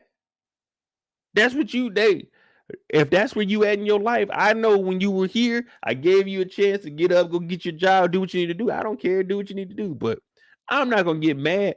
And then how y'all mad at Hailey for sleeping at the club that she owns?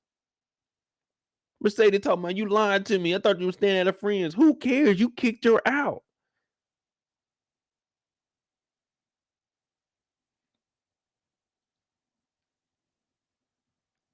I was just like, what? This is one of those moments you just looking for something to complain about, Mercedes. You told me you were moved in with a friend. Okay, I lied. I did move into a friend. The pink is my friend. I own the pink. I can sleep at the pink.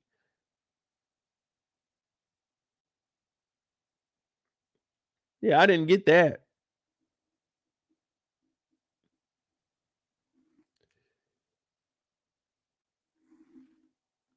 And then what? Hey, listen up, y'all. Listen up. This goes for y'all too. If I own something, me, if I own it, and one of my fucking workers come up to me and tell me that I'm a liar and how to handle my business of my company that I fucking own, that'll be the last day your ass working in this motherfucker. Don't you ever come to me and tell me that I'm lying about something about my business when it's my business because it's gonna be my money when I sell this. Don't come up to me, you worker. Now I'm not diminishing any worker, not degrading any worker, but you ain't gonna come to me with some attitude because I'm making a business decision for my business, the shit that I grinded for. Oh, Mercedes, you remember? You remember who I was? Yeah. Me, that was me. I was putting you on. I was showing you how to flip $9,000 off the payroll. I was showing you how to do that. Fake IDs, that was me. I showed you that. Don't you come up, hey, what I tell your broke ass? I told your ass I'm gonna give you an extra cut off that dough because I see you making $300. It ain't working. You better watch how you fucking talk to me. Come up to my establishment. I would have looked at Uncle Clifford. I would have looked at Mercedes. I looked them both in the eye and said, my office hours are 9 to 5. Don't come to me with this bullshit at 2 in the morning. Well, 8:30 at night because we got the curfew. Don't come to me with that shit. This is my business. I make all the decisions in here. You worker, back the fuck up. Big L, get this one the fuck up out of here. Yeah. A worker coming up to you talking about you lied. Uncle Clifford talking about, hey, you gonna sell it? Uncle Clifford. We remember last week you and Hailey was in the back room. Y'all kicked boots. Yeah, we remember that. Y'all kicked boots because when you heard 10 M's, you heard that was gonna be 3.1 M for you. Yeah, we remember that. But now you switch it up. Yeah, Uncle Clifford, we remember that last week. Yeah, Hailey talking about she wanted to sell the thing, but she already discussed with you that she was trying to sell it for a certain amount. Now, they did say they were going to drop it a little bit lower, you know what I'm saying? A couple M's, maybe 1 M, but still, you already knew from the get-go that there was a potential chance that Hailey was going to sell this place.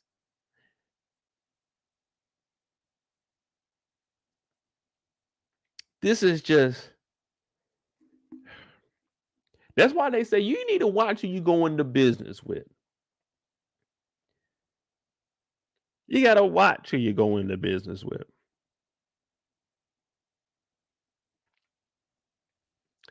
I mean, it is what it is, but it just seemed like they just getting mad at nothing. Now I can understand Uncle Clifford because Uncle Clifford and Hailey, they supposed to be talking about it as business owners. You know what I'm saying? You know what I'm saying, joint ownership. But Mercedes, you can't come up in here and be mad because she said, I'm living at the Pink now. You kicked her up out the house. When she made you breakfast, you fed the breakfast to the dog.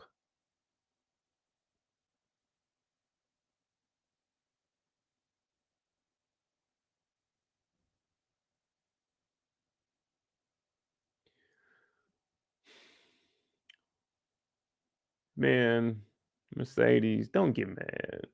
She's just doing her own thing. She doing her own thing. She saving money. You kicked her out the house. Now she trying to save some bread.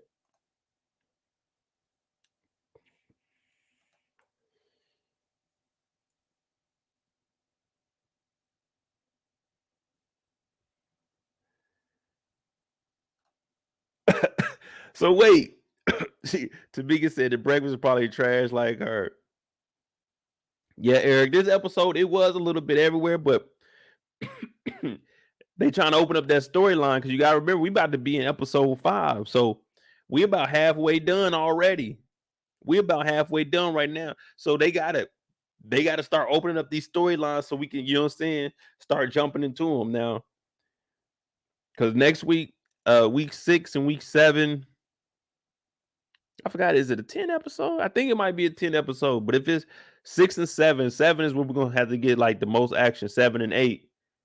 Cause you know, 9 is gonna be that plateau, and we got to get that cliffhanger at 10. So they about to start picking up for real, for real. So we about to see a lot of action. We about to talk about Little Murder. Yeah, we'll do Little Murder next. Pause. Yeah, we'll talk about Little Murder because this storyline is about to definitely take off. You see how it finished, how everybody was quiet and kind of against each other. So, but we all knew that this Dirty Dozen tour, it was gonna be dirty, all right. We didn't think it was gonna go smoothly at all. And this is what, going into week 3. Yeah, they did week 2 this week, so week 3 technically. And then we got the trailer where they showed a little bit. So, but this tour was going exactly how I predicted. Exactly how I predicted. But I'm Mo.J. This is PValley, the live after show discussion for episode 4. If you're new to the channel, hit that like button. Give me a subscribe. We do this every Sunday, 9 p.m. Eastern, roughly about 3 hours, maybe about 2 hours, 2.5 hours. We'll be actually talking about the show. But as you can see, there's no order to it. We just talk about whoever. And then we'll probably have free time at the end. You can ask me anything. We start talking about theories. I might even show the trailer for next week's episode if y'all want to see that. And we can talk about it live also. But make sure you hit that like button, that subscribe button when you come on in here. Let's keep rolling. We about to talk about Little Murda. Little Murda, a.k.a. Lil Nasty. What up, Josh? What up, Josh? Shout out to Josh Smack. Now, that's my boy right there. I met him back in 2013 was the first time I met him. I forgot where he was stationed at, but his brother was stationed down there in Georgia with me. Shit, man, he's like a brother to me. Known him ever since then, almost about 10 years. One of the first friends I had that had a kid. One of the first black fathers. So right there, you got 3 of them. Good shit, Josh. But all right, Little Murda, Little Nasty. We've been calling them Little Nasty since last season. Now I know y'all wasn't rocking with me in season 1, because that was about 2 years ago. But yeah, we were calling him Little Nasty. And we see that Big Teak is out on the road. Pico done switch sides. Pico's in blue and gold. You know what I'm saying? So everybody, they moving around, they shifting. Now we seen that Big Teak, he actually held it down. He held it down in jail. If it wasn't for Teak, hey, we wouldn't have no Little Nasty. My bad, Little Murda.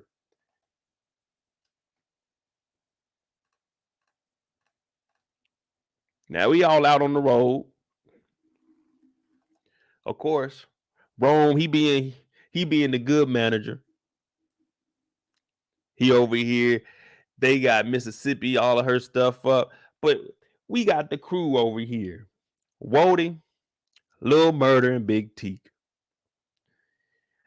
Now, I did a breakdown because there was a photo that we seen, and it was actually of this episode where Little Murda was kissing Big Teak on the head. Now, my prediction was these two, they might get close and it might hamper what they got on the road because he's supposed to be security, he's supposed to be the artist. But we know that Little Murda been writing the messages, them postcards back to Uncle Cliff. Now, this episode, we see Big Teak a little more, and it's focusing more on him because he's seeing that it was an unarmed man killed by the cops. Now, you listen close to Wody, he's joking around talking about, yeah, man, we ain't got no promo for you. You know what I'm saying? We might need to put you in some nails and some eyelashes, you Uncle Murda looking nigga. You see what I'm saying? Uncle Clifford, Little Murda, Uncle Murda. So that's why he winked at him to make him play dead, because he called him out about messing with Uncle Clifford. Now, I messed up and called him Uncle Murda last week in the recap before they even got to this episode. Hey, PValley, holla at me. Holla at me. I got y'all. You know what I'm saying? I got y'all. I'll help out. But he had to wink at him and kill him because he called him Uncle Murda. And we can't have that getting exposed. We can't have that getting exposed out here. Of course, Mississippi come back talking about, do you remember the Pink being that ghetto? Yeah, the Pink was crazy. Even when you was working there, you remember Murder Night? That shit was really Murder Night.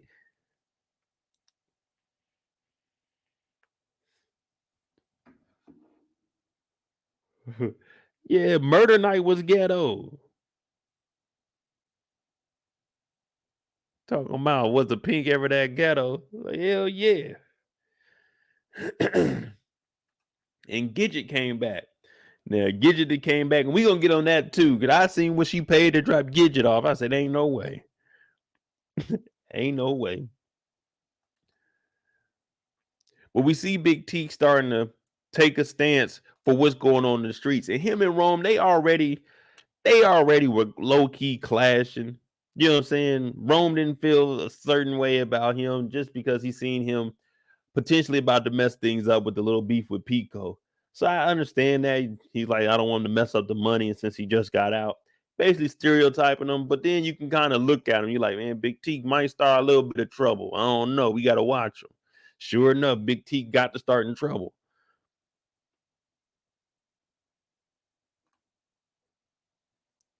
Now, Gidget, like, first of all, we driving a fucking hearse. It's Big Teak turn to drive.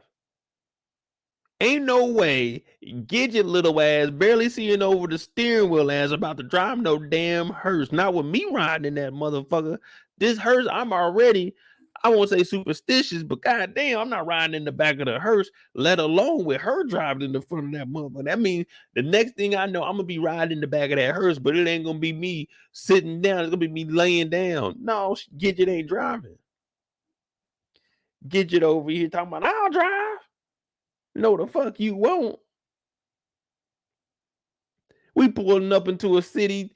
We looking like an easy come up. You got Gidget out the window listening to some motherfucking Too Short in an all gold hearse. They tearing it. They two threes with the silencer. I'm talking about. They eating this motherfucker up. Gidget pulling up.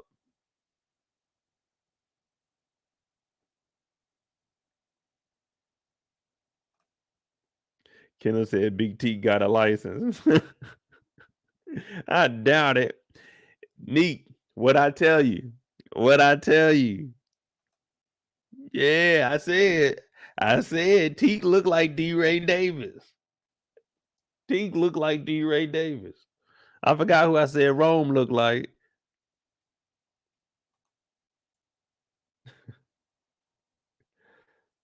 Little Murda.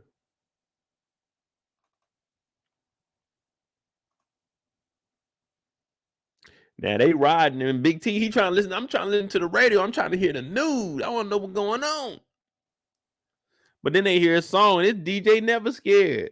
Never Scared and turned up on their ass. Never Scared was in the motherfucking booth with Tina Snow. Tina Snow was at DJ Never Scared. Yeah, she was over there in-house, in studio. That's rare. He ain't send the beat over. He went to the studio. Now, Lil Murda in there listening, like, damn, man, he was for real about this. Bodie talking about, yeah, we're going to have the remix tonight. Tonight. Lil Murda like, I don't know about that. Nah, Lil Murda, you got to be ready to go. DJ Never Scared. It's time to, hey, you trying to get on the radio? Then let's go. This is your opportunity. But you want to blow up, Lil Murda, you got to catch your body. You might have to catch your body, Lil Murda, because this gimmick going around with a stripper on stage, I mean, that's just cute. But it ain't gonna give you superstardom. It's cute. Yeah. It's nice. Yeah. It's a good little setup. It's a good little gimmick. But wow, we ain't trying to hear that shit. We don't care if you make it about this bit. You better get on that motherfucking DJ Never Scared remix. You better get on that motherfucking remix. If you got what it takes, you get on that remix and you be the hardest on that motherfucker. You acting like you don't want to get on there. This tour is nice, but it ain't, hey. It ain't you. We all know they there for Mississippi. You better get on that motherfucker Never Scared remix and quit acting like, I don't know, but nigga, as soon as we stop, motherfucker, I'm on it. Matter of fact, you better put them headphones on right now and get to right, nigga. By the time we get to the room, you need to add some shit down. Now, I don't know what Tina Snow was talking about, but you better get on there. And if you want to blow up right now, you better talk about the drugs, the guns, and the money and a whip. And you getting away from the law, or you shooting at some niggas. You want to blow up now. That's the only way. And your name, Little Murda, you better come hard on that thing, Little Murda. You better tell them niggas how you had murder night and some niggas got shot. You better let them know you Little Murda from the listen. You better get on that motherfucker and kill that shit. Yeah. Now this is your chance. This is how you level up. You get on that remix because we know that Mississippi might be going on our own little tour. So you got to get on that remix and you got to get with Tina Snow. You got to be seen out with Tina Snow outside of the music video, outside of the remix. Y'all got to be going to get something to eat in the afternoon. And then y'all got to do that shit in the evening one night. They be like, oh shit, is Lil Murda and Tina Snow, they the hot new power couple? He done leveled up from the stripper to the boss bitch Tina. Oh my God, who is Lil Murda? They were shooting that Lil Murda club. Now this nigga named Lil Murda all over the internet. Lil Murda everywhere. Now, Lil Murda, you better get on that remix. You talking about you don't know if you're going to be able to get it done tonight. Nigga, did you just hear me play out your career right in front of you? All you got to do is do this step 101 to being a rap nigga. Follow my lead. That's all you got to do. You leveled yourself up. Yeah. Step 101, how to be a rap nigga by Mo. Yeah, we about to level your ass up, nigga. You ain't gonna be saying when I get up out that bit. You gonna be talking about how niggas want to pull you back down now. You see how you done flipped the game? It ain't no when I make it about that bit. Now is niggas want to bring you back in that bit. Yeah. I just gave Lil Murda the key to success. You taking over the South. Then next song you gotta do after you get off this remix, you with Tina Snow, you gotta bounce back with a song with Boosie. Now you get that song with Boosie, it's like, all right, now he got the streets for real, for real. He done leveled up. Now's where you can switch over. You can go into the bigger artists. You know what I'm saying? You can go into the bigger artists. You know Drake gonna see you out here. Drake gonna see a song high. He like, oh shit, I ain't got nothing right now. Let me hop on that Lil Murda remix. Boom, now you really in the game. Now niggas is really gonna try you because your name Lil Murda. So now you have to get real security, or you can rock around with Big Teak. Now that's gonna be a dangerous move because we know what happened with you and Big Teak. Yeah, we know what happened with you and Big Teak because you left the room after y'all was smoking some of that weed, right? Yeah, remember you was smoking, you died, you couldn't handle it. You know what I'm saying? You went back to the room because you're supposed to get to writing them lyrics so you can get that never scared verse up and out of there. You know what I'm saying? That's what you're supposed to do. So you went up to the room. You in the bathroom, you writing your lyrics. Yeah. They say life happens to you fast. Now things get dark. You thought you in here, you spitting hot fire. That nigga talking about, let me listen to the audio device. Okay. Step 101, how to be a rap nigga by Mo. Page 1. And over here, let me listen to that beat from DJ Never Scared. You in the booth. You think you about to get it. But then come Big Teak, and Big Teak done had a rough night because Big Teak done got into it with Gidget. Yeah. You know white girl Gidget. She was over here egging him on, talking about, what you gonna do? She just said everything except for nigga.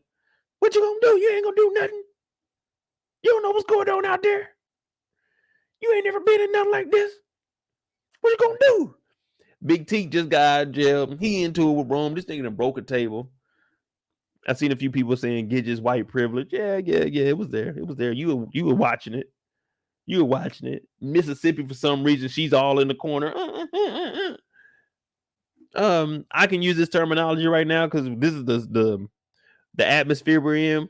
Ho, this is Gidget, your friend. You need to calm her down. She talking about, nigga, what you gonna do? What you gonna do? Poking all them buttons. Now, we get in here. Lil Murda writing the lyrics and shit. Okay, cool. We getting it. Remix. That's all you can hear in my head. Remix. Big T comes in there and using the bathroom. I'm like, all right, you know what I'm saying? Big T might be drunk. Cool. But then we see Lil Murda looking. He's like, I'm like, well, what the fuck? And I was wondering where they going with this? Oh, where they going with this? You know what I'm saying? And then I was like, oh, this is the scene from the photo that I seen. So I'm watching it. I'm like, all right, cool. Now they in here, and we just seen Big Teak and Lil Murda. They had a little bonding moment last week when we found out that Big Teak held it down for Lil Murda. So we thinking, all right, these two, they just boys. They close. You know what I'm saying? They held it down for each other. They cool. We didn't know. There were speculations, but we didn't know. Now, I kind of knew, but we didn't know for the most part. So all we're thinking about in here is Big Teak. We thinking Big Teak just about to break down and cry. Okay, you know what I'm saying? This is hard out, man. You don't know how it is. Because what did he say? He said, don't matter if you're rich, you broke, you tall, you small. There's just no love for a nigga in the world. So I'm like, all right, he's about to break down. All right, cool. We're going to have another touching moment. And this is going to make Lil Murda understand what he's going through. But it turned into a different type of touching moment. I said, man, whoa, hey, oh, hey. Lil Murda. Y'all know how it is over here. We don't care what you do. But I said, Lil Murda, wait a minute, sir. We on tour. This is your security. You writing Cliff back at home. What are we doing here? I was looking at this and I said, wait a minute, pause. Let me go ahead and jump forward. Now, what they did is what they did, but I was like, Lil Murda, bruh, ain't you the scary nigga that don't want to come out for nobody to know, but you want to continue to do all this shit? You want to write postcards to Cliff, not Uncle Clifford, but just short Cliff. Now you got Big Teak, your security, the nigga that's supposed to protect you. You got Wody knowing, Mississippi knowing, Autumn is basically knowing. All these people is knowing, but you trying to keep this image low key. What are you doing, bruh? What are you doing? I said, Lil Murda, what the fuck you got going on? What the fuck you got going on? Big Teak in here talking about, man. Just don't know, man. I'm like, all right, look. You two Negroes need to grow the fuck up. Y'all too old for this. Nigga, your name is Little Murda. This nigga name is Big Teak. I don't even know what Teak is. But shit, you seen Big Teak? Oh, no, I don't fuck with nobody named no Big Teak. Sound like Big Teak up to no good with a name like that. And he hang with a nigga named Little Murda. He ain't here crying, Big Teak the girl. I was like, what? Ain't no way. Now it got me thinking about what the hell? What the hell with Pico? Why he so upset with Pico? Pico switched up. But one thing is, who is Cliff? Nigga, what? When I seen this, I said, wait a minute. This big strong nigga, Big Teak, the nigga that just got out of jail, the nigga that caught a body in prison. He get out. He acting a plumb dumb fool. This nigga that came over here, got the comforting from Lil Murda, aka Lil Nasty. I told y'all this Lil Nasty. He don't care where he at. Little Murda getting it in. But Big T said, pause. Big T said, who is Cliff? This nigga was going through Little Murda phone.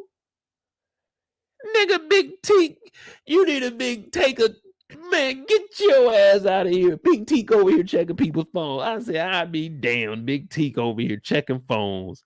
What the fuck? He said, who is Cliff? You ain't write me no postcards. No, he didn't. Hold on. No, he didn't.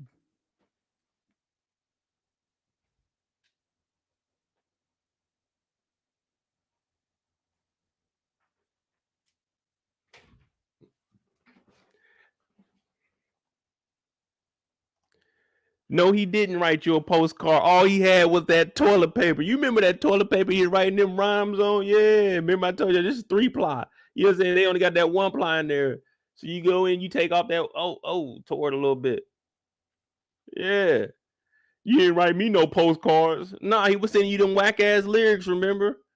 Them whack ass lyrics is what he was sending you. Yeah. Yeah, that toilet paper. Yeah, that 1-ply right here. He over here writing the lyrics talking about. Dear Big Teak, if I was your best friend, like nigga, what? You didn't write me no postcard. Why she ain't play with my frog? You big crybaby ass nigga, Big Teak talking about. Who is Cliff? Nigga, what? That's the first thing you ask somebody in the morning. Who is Cliff? Who is Cliff? If I see the name Cliff in anybody's phone, Cliff, what does this nigga do? Roof? Like he does the shingles on the roof? Who the fuck is Cliff? Who is Cliff? You never wrote me any postcards, nigga. You think I'm about to write you a postcard in prison, nigga? Motherfucker, a postcard. Hey man, here go a postcard from fucking Chuckalisa, Mississippi. What, nigga? Send me no goddamn postcard from Chuckalisa, Mississippi. Why do they even make Chuckalisa, Mississippi postcards? Like, what you, nigga, I don't want that shit. Put that motherfucking paper towel in that toilet paper right there. Yeah, Little Murda will play. I told y'all Little Murda don't care. Little Murda gonna do what Little Murda do. But I'm like, ah, damn, nigga. We on a motherfucking toe. We supposed to be on toe, and you over here wilding out. You got the security over here. This is security, y'all. This is supposed to be the front line. You know what I'm saying? The first defender, the person that's gonna get out there. You know what I'm saying? He's supposed to be protecting y'all from blows. Why he taking blows? Pause. Come on, little Murda. What are you doing? This tour is about to go into shits because you already know this nigga trying to figure out who was Cliff. You never wrote me no postcards. Nigga, you went through his bag and was looking for postcards, nigga. Little Murda just had a postcard sitting on the desk. Cliff? Why you ain't write me no postcards? Nigga, was I traveling? When you was in jail, where the fuck was I at, nigga? Did I go on any tours? Nigga, this is my first tour, nigga. You know you just got out of jail and I told you I'm taking you on the first tour. Why didn't I write you no motherfucking postcards? Did you not hear me? Do they make postcards for Chucalissa, Mississippi? Who the fuck is making that postcard? And who the fuck is buying a postcard from Chucalissa, Mississippi and mailing it anywhere? Like, who the fuck cares you was in Chucalissa, Mississippi, nigga? You ain't write me no postcards, nigga. You don't just go buy a postcard and go back to your house and then write on it and send it off. You buy a postcard, you send it off from where you from. Big T, you been locked up too long.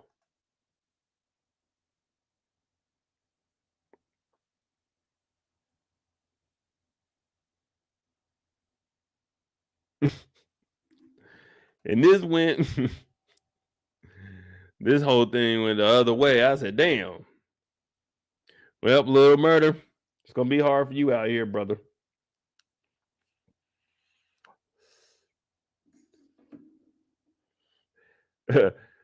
Why who talking about Ayo? They talking about Ayo Trio. Jasmine said Teak gonna go crazy. Yeah, I don't know. When I did the little breakdown, that's what I was saying. If this happens, this is gonna make the tour real rocky. Do y'all think that Wody knows that there was a relationship between these two? That's what I want to know. Because we know that Wody, he understands what Little Murda got going on. Now, Big Teak's been locked up. And the only thing that we know is that they messed around while they were locked up. And now that they've been out. So does Wody know that they were ever messing around? Or maybe Pico knows, and that's why he's so upset with Pico.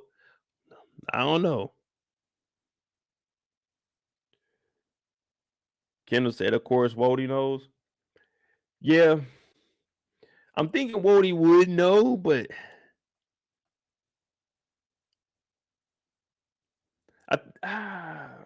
see, I don't know, because that's why he winked at Wody when Wody was making them jokes.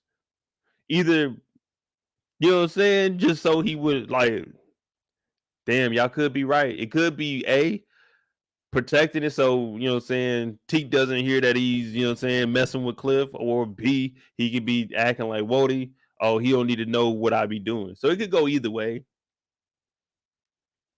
Because he didn't want Wody to, I mean, not Wody, he didn't want Teak to know that he was dealing with Cliff anyway. And when we seen the name Cliff in the phone, we all looked at that and kind of like, nigga, Cliff.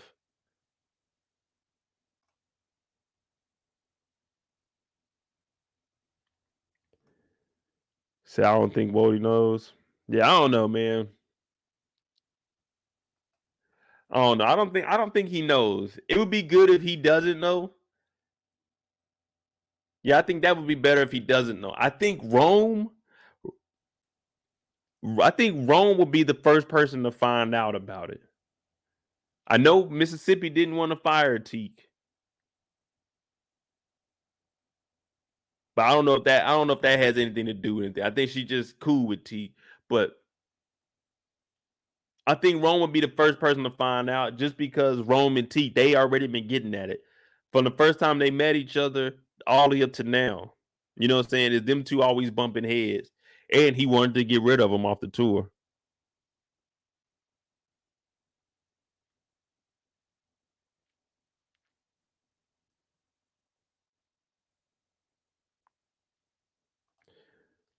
Big T gets too emotional. He will likely act up again. Yeah, man. Big Teak is like the younger. Big Teak is like the younger male version of Medea.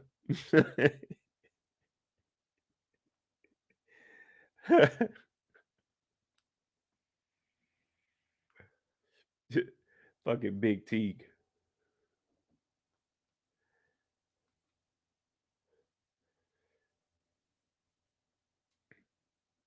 But he want to know who Cliff is, and Little Murda's like, damn.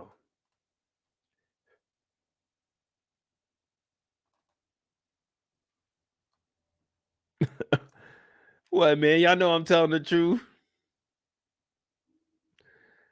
Y'all know I'm telling the truth. Now you see they all riding off downtown on fire. Ain't nobody talking to each other. Of course, you know, Teak, he in his feeling, he bandanaed up too. You know what I'm saying?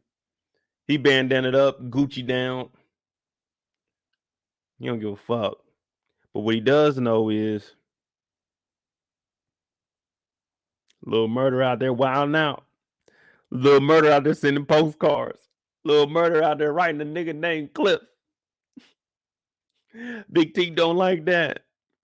What do you say next Friday? No more locked doors. No more locked doors. Gracias. Yes, sir, Big T. Big T looking like D. Ray Davis, man.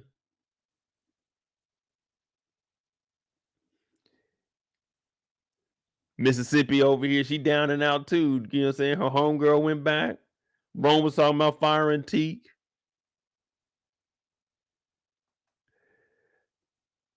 Little Murder, aka Little Nasty over here, Gucci down. You know what I'm saying? Gucci down, ain't nothing. He get a text message. Who he get a text message from? Some nigga named Cliff.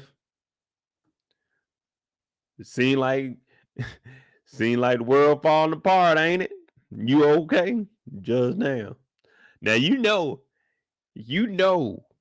Look closely. Look closely, people. You know he's watching. Cliff. What that message from Cliff say? Shout out to Brillo. He ain't here. This show is ridiculous. Hey man, you just called it on the, you know what I'm saying? You just called it on the, it's just one of them weeks. They gotta have one of them, you know what I'm saying? Shake up the spot weeks. That's all it was. Just shaking up the spot. But you talking about what this nigga Cliff talking about? What they texting over there? Clifford over here, the pink ain't up to standards. They over there getting hit with $14,000 daily. Them fines are just racking on up. Shit, Cliff ain't got nothing else to do. Shit, they got curfew now. You know what I'm saying? You ain't trying to go in that motherfucker because you can't get in there till before 10. So it's like 10 in the morning to 8. No, Cliff at the house texting Little Murda. Cause you ain't got shit going on except for that 14,000 a day.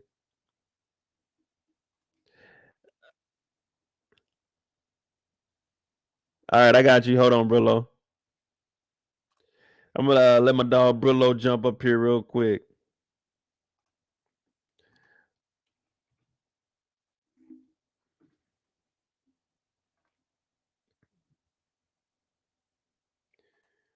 But yeah, Cliff over here talking about the world seem like it's falling apart, ain't it? Nah, man, it's actually getting pretty good. You know what I'm saying?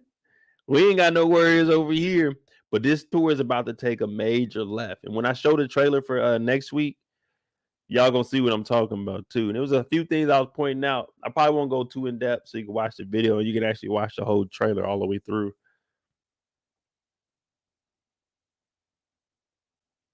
But yeah, this tour about to be crazy, especially with all the protesting going on. You see how the city looked? The city all tore up in the back. You looking at it like, damn, where they protesting at?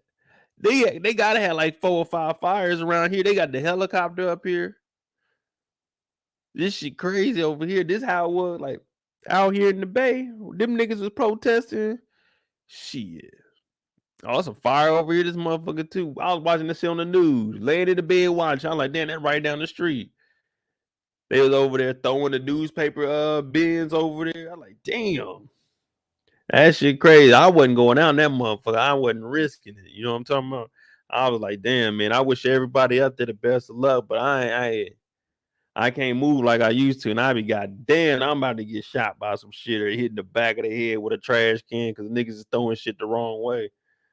But let me bring my boy Brillo up here real quick. What's going on, brother?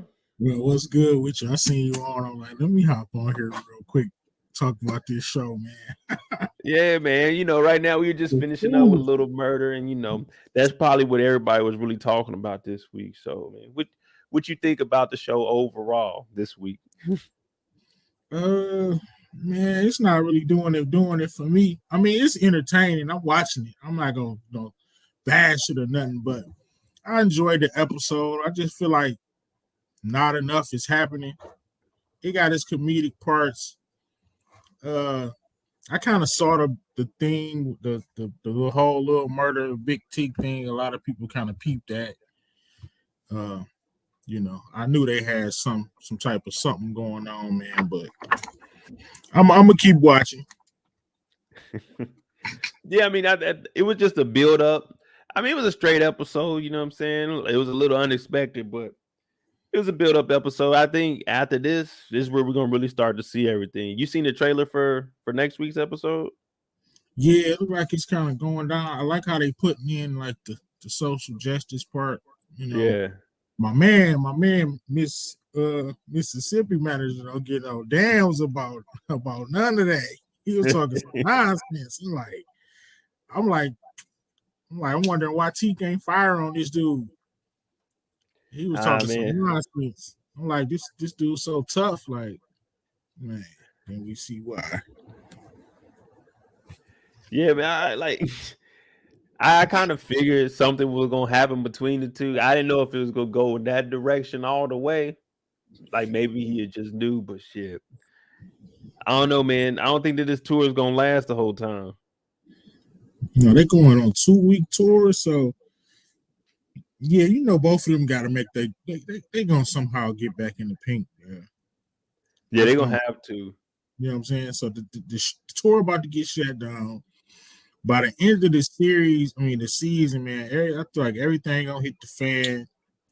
All the shit got to come out between Uncle Cliff and Murda, and she got to have her day. Mississippi got to have her day back in the joint. I don't know. Did you show the preview? Because on the preview, was that I could have swore I seen Mercedes at the club, but they ain't look like the pink. Oh shit! I haven't played it yet. I was gonna wait a little bit. Yeah, because we only had like 2 hours, so probably like 20 minutes. I probably play it. Yeah, but I see it. I see it building up. But with the storyline, it's kind of the same, thing with the storyline and the pink closing and opening. That lady was funny as hell though. The inspector lady. Oh, Lauren. Hey, yeah, we ain't even. I gotta go back to her. Where was it at? Oh, Miss Lauren. Yeah, that was at the very beginning. Yeah, she was going crazy with it though, blowing that stimmy. Yeah, man, you got that's what the stimmy was there for. You know what I'm saying? That stimulus pack, so you can go in there do what you want with it. Right. Then she get mad because the old girl sneezed in her face, but you took your stuff off. Yeah, man. I was looking at that and she let that toy just take off her mask. I'm like, hey, yo, what the fuck? We ain't about to be kissing in here. I'm gonna keep my mask on. That was definitely, yeah. She was in there doing that investigation though, man. I can't believe people really in there throwing them stimulus checks. Like, damn. Just think about all that money. If you wasn't throwing in the strip club, you could afford gas now. But yeah, man, I see it. Definitely, that was one of the funny moments to me. Old girls in there going crazy with it too.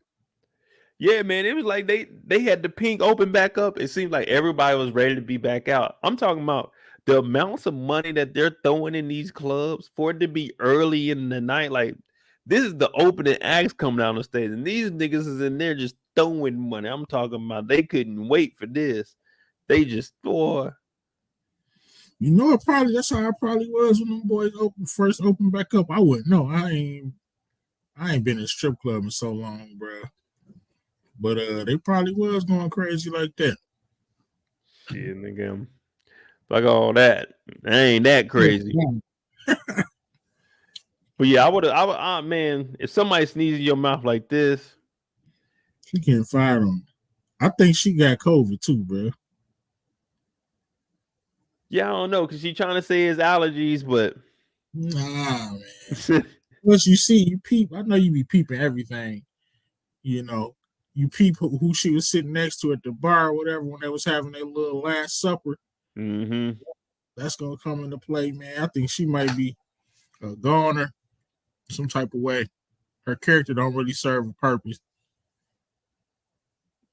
Yeah, and then I wonder how it's gonna play out with the inspector. She just gonna continue to saying either maybe like one more episode she might let them slide or something, but they're gonna phase her out because I don't really see too much more they could do with her unless they needed her for something else. But nah, that thing gonna be open. But you know who my favorite character is, nah, man. Who's that? Big Teak? Nah, Pastor. Mama Benz. Man, she a fool with it, ain't she? She gonna mess around and win, or be close to winning. No, they gonna let my man win.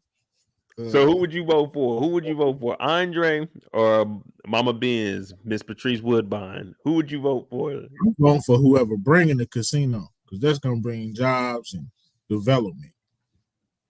So I gotta go with the whoever bringing the casino. That's probably gonna be Andre. So you rock with Andre? I'm trying to think.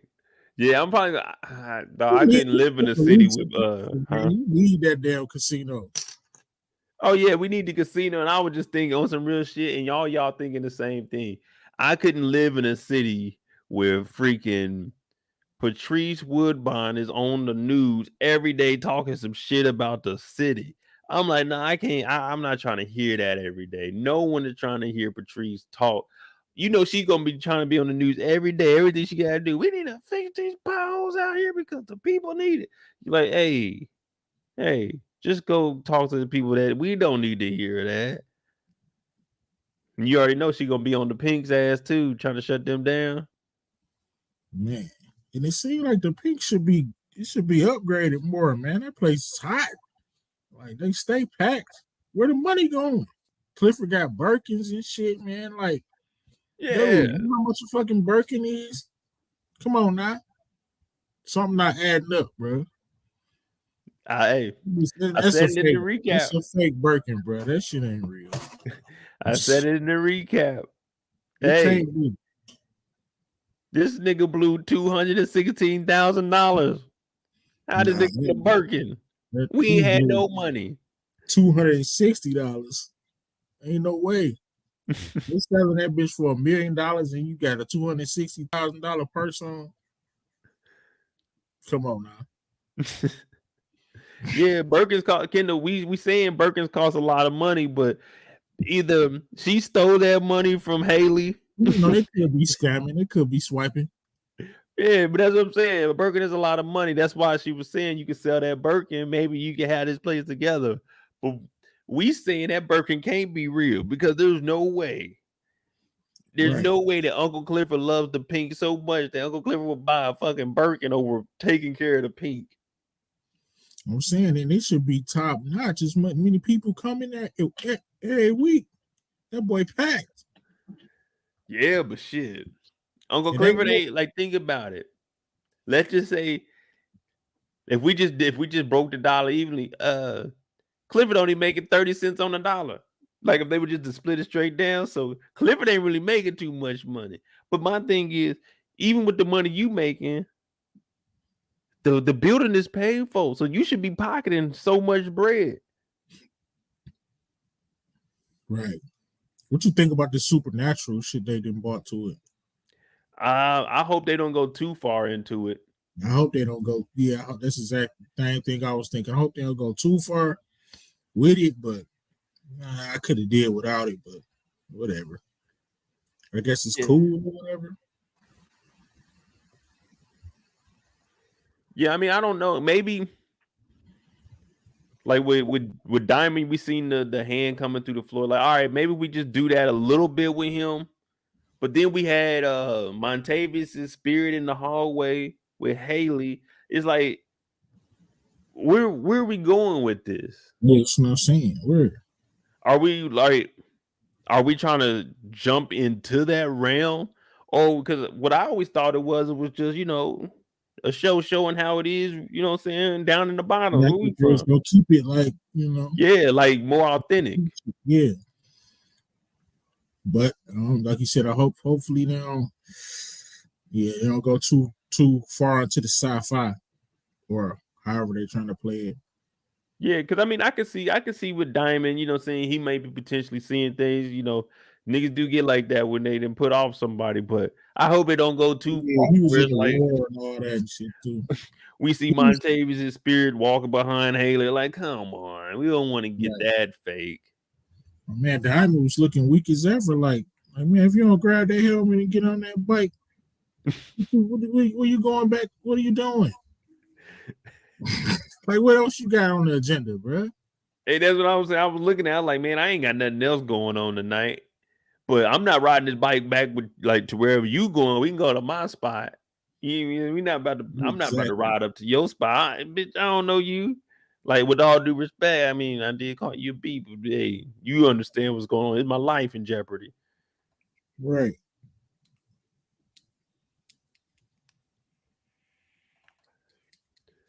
No way. But you see Big Bone when they were all talking about Diamond, talking when he was back at the club. They were all saying, "Oh, Diamond a little crazy and stuff." When she got outside, she was talking to Diamond. She was basically like, "I ain't trying to hear none of that." You know what I'm saying? She would have go see what Diamond about on his own. Diamond lining them up, boy. Yeah, definitely. Big Bone talking about, "Oh, I've been riding this as long as I've been riding horses." He like, "Oh, okay." Right. Dude, like he seemed like looking scared as hell. Like, what, bro? No, I would have asked her. I would have said, "Why you got two helmets? You take niggas home often?" Yeah, that's kind of sus. Like, you got two helmets already. Like, what? You going to work to the strip club? What you got two helmets for? How many niggas you done took home? I ain't trying to put this helmet on another nigga that had his head in that motherfucker last night. And it's early COVID. Who really ride with? I'm not a bike rider, but I don't think just ride with two helmets off real. You might. I don't know. Is that protocol? Who ride bikes in the chat? To ride with two helmets? Shit, that motherfucker on the trike, nigga. Talk about this look like it'll fit you. I'm like, fuck no. Matter of fact, I drove up here. What we about to do? We about to hold on. So you want me to ride with you to your spot? We do what we do. Then you got to wake back up, take me back to the club to go get my hell no. I got to depend on you. Like when we get to your house, I got to depend on you to get hell no. Hey man, I'll follow you, or you can follow me to my spot. But no, I'm not riding over there without my shit. No, that's law. I'm not getting stranded nowhere. Especially off the first meet. First of all, I'm side eyeing. Yeah, if I'm shit. I mean, it's Diamond though. Diamond cool, man. He respected in the hood. You know what I'm saying? I can tell you what's gonna happen next episode though. Mercedes gonna get body slammed by her husband. I know he's not gonna take that on the chin. You said Mercedes is or Keyshawn? Nah, I'm talking about Mercedes. Oh, my bad. Yeah, Keyshawn. My bad. I mean Mississippi. I said Mercedes. She ain't got Mercedes. Ain't got no damn husband.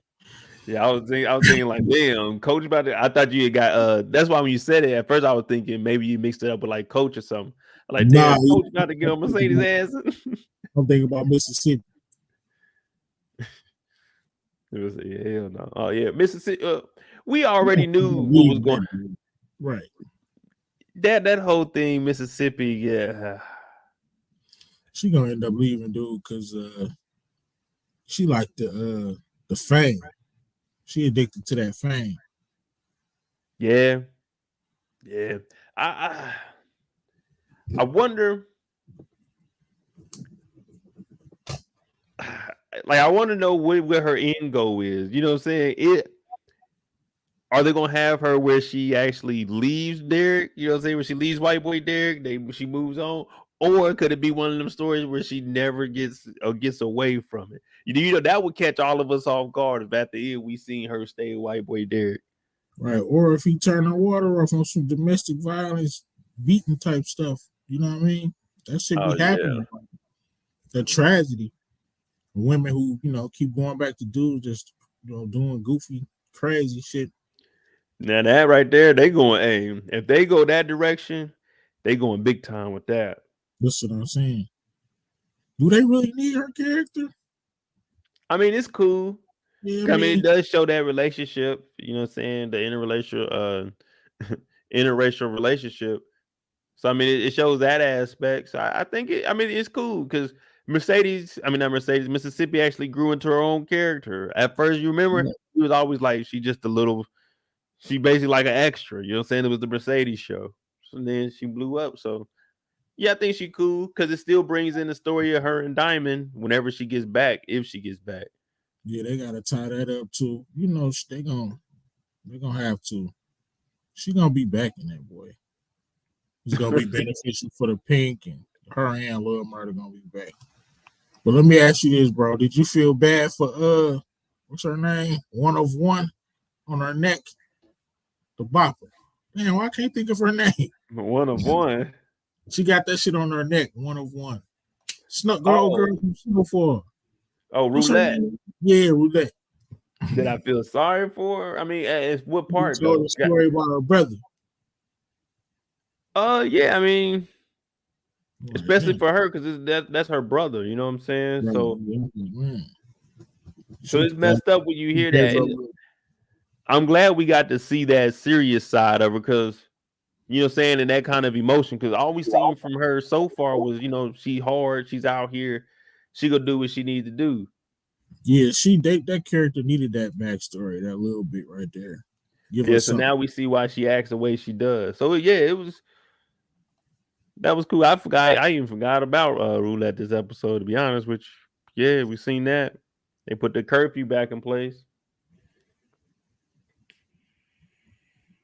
What was the point of Uncle Clifford bringing her to the pink to eat? Like the whole point was her, I think, catching COVID from an old girl and Crow. Nah, the reason they brought her up there, remember, it was all hands on deck. So everybody was supposed to be starting to put shit together at the pink. So they just ordered a whole bunch of food and they were gonna be up there for a couple hours working. So that's why she brought her up there so she could just eat. Right. You know what I'm saying? Because she was Yeah. going, they gonna be away from the house all night. So that's all that was. Yeah, because I was looking at it first, like, damn, what? Why y'all just coming to the pink to eat? But remember, the dudes hopped Yeah, off the truck. yeah. Nah, they was all fixing the air and all that shit. Yeah, so they were working on everything. They just taking a little lunch break in there. Look, they didn't finally got Mercedes flyers up out of there. They got the Pink Presents, the new rough raw entertainment, Whisper and Roulette. They getting the new flyers up here. They done took over the game now. Man, Mercedes killing her. She don't even need to be back at the pink. You saw Yeah, I everybody mean, on the dresser.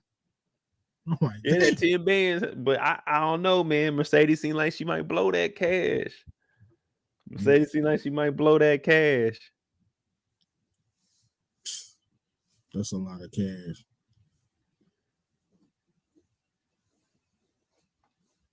Mercedes.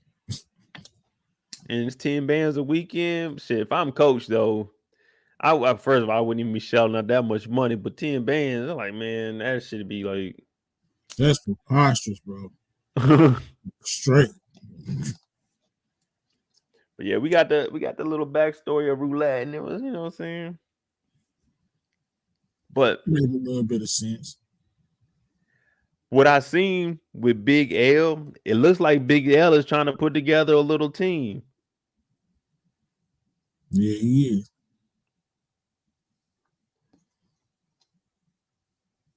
Where was it at? Let me see.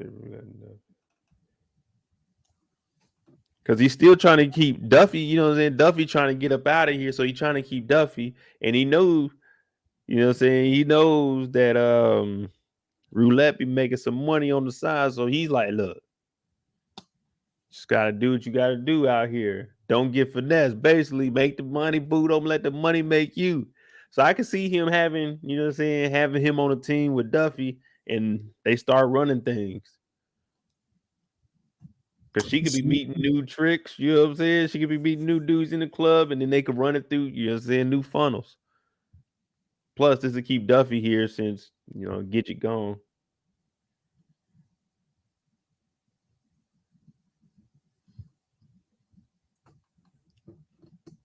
What's that? Oh, living in the club. Oh, that's Roulette.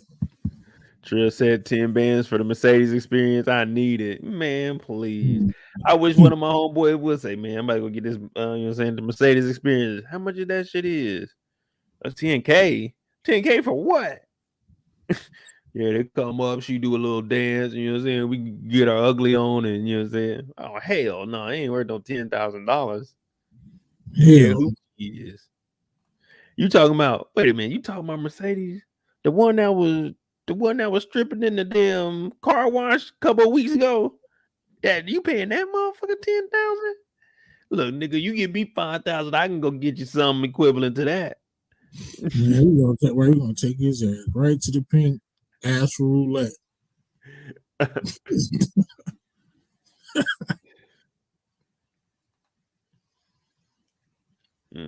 But I don't know. I think Roulette, we're gonna still see some aggression out of her, but I don't think it's gonna get to the point where she like snaps. You know what I'm saying? It's just, yeah. I think they'll calm her down by then. We're probably about to veer away from her story a little bit. She beat the brakes off of old girl though. Oh yeah, man. But when you making that money on the side, man, they say all money ain't good money. Roulette don't give a damn. Money is green to her. Bullshit. So what would you rate this episode, brother? On what, A to F? Oh yeah, you can give me an AF. Probably like a D. A D. Well, I'll give it a C. A D mean you ain't. I watched. I give it a C.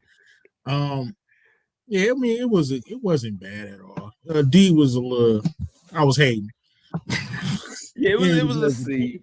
Compared to the other episodes we seen, yeah, it was a little bit lower than them. But I mean, you know, we needed this episode, so even Tamika said a damn D. Like, yeah, D is a little too low, bro. Like a D, that means niggas was trying their hardest and was failing. Like in the F, you just didn't even try. Yeah, I give it a C. It was a decent episode.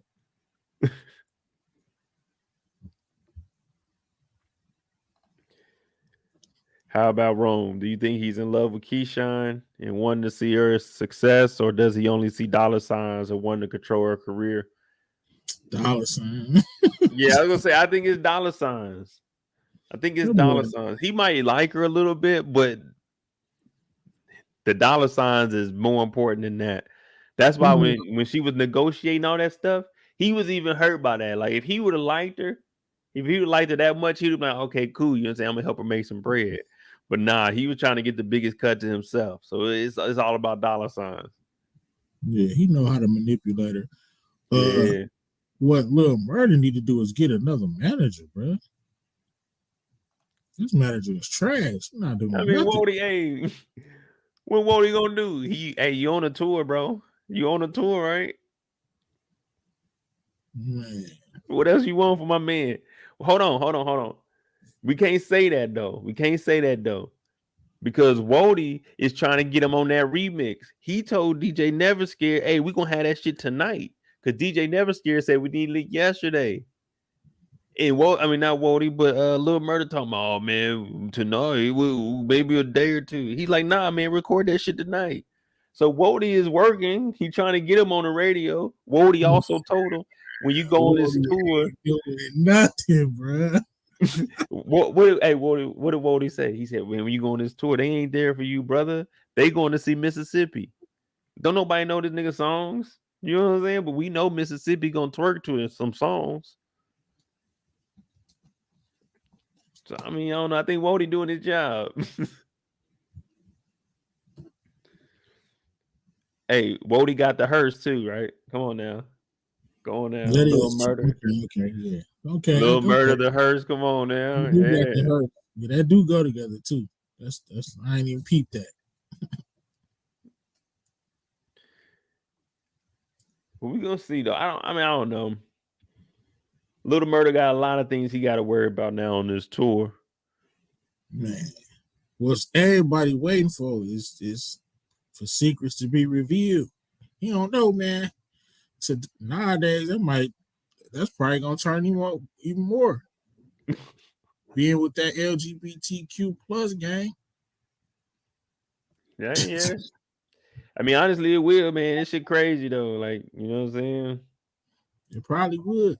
I mean, that's gonna be interesting. Hey, motherfuckers, hey, that goes with anybody. Like, hell, if Travis Scott come out, it don't matter what going on in the world. Nigga, Travis Scott dropped, them niggas about to turn that nigga shit all the way up. Like, damn, this thing ain't dropped in years.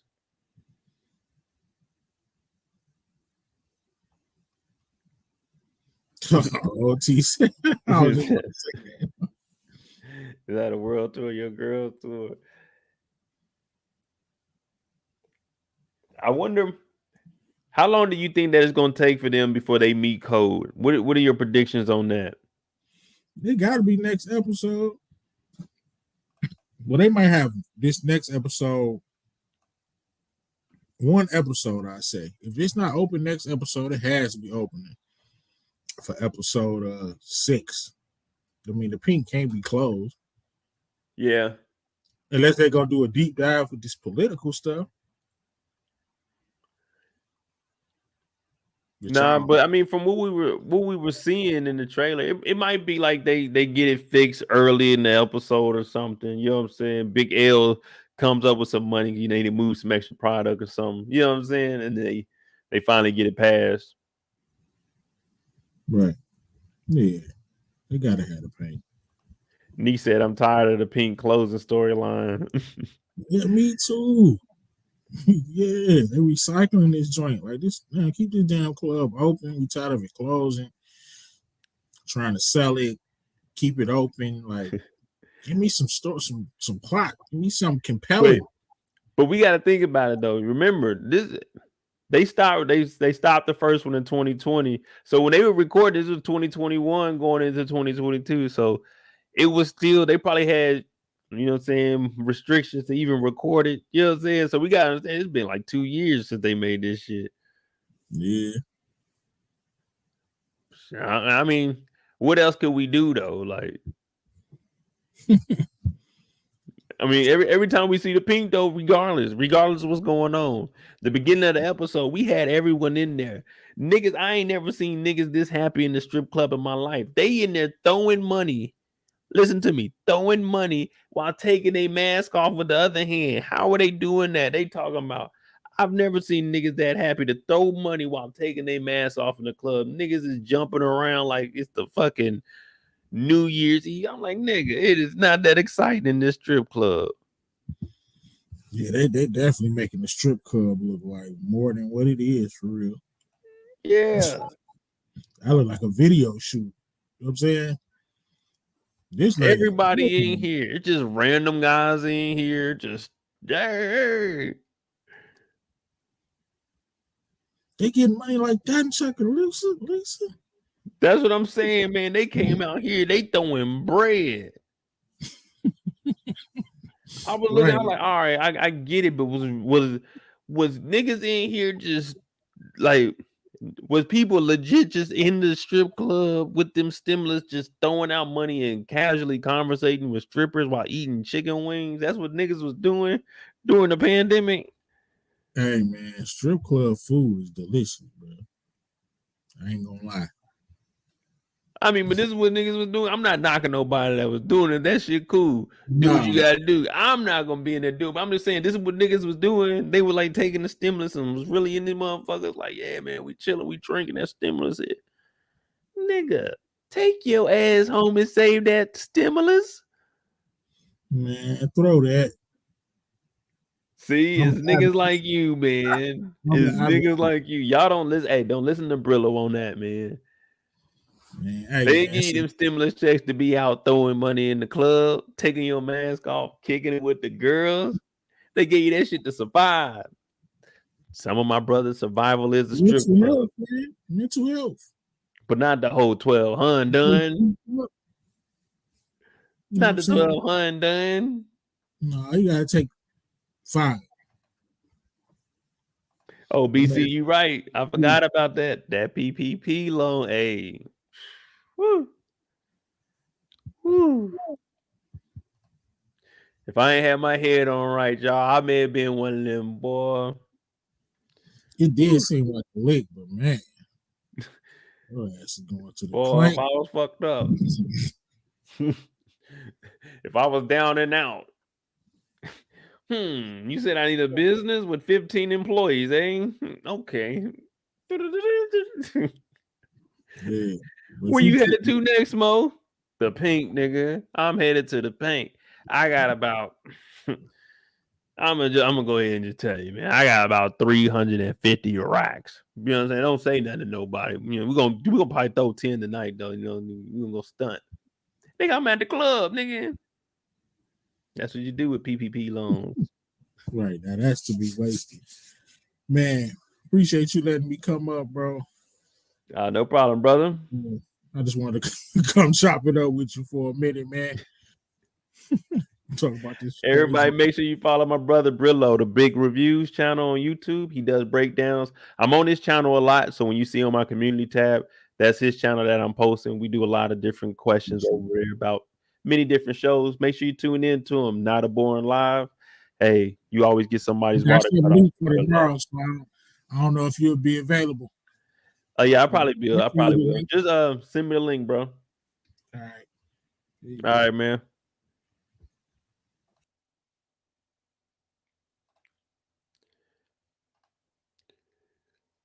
Yeah, so everybody in the strip club, this is like the best thing ever to them.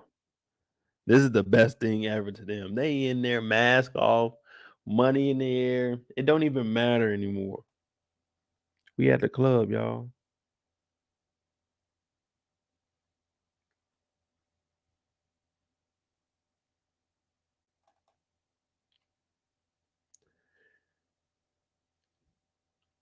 Now I don't know where Duffy had to connect that to get that damn trailer with all that shit.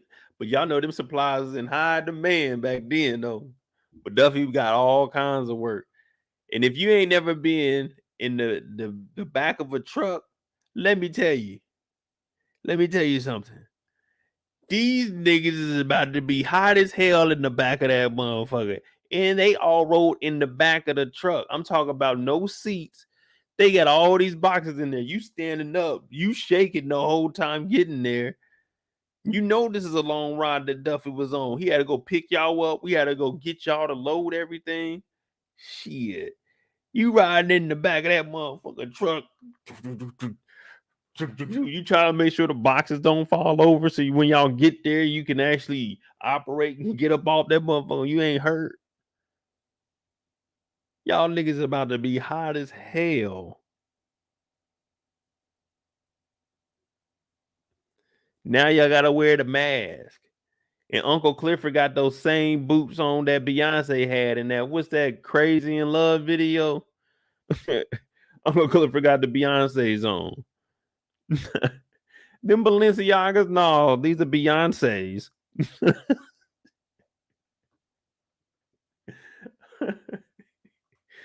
The Beyonce's. Oh shit, okay, cool. When them come out?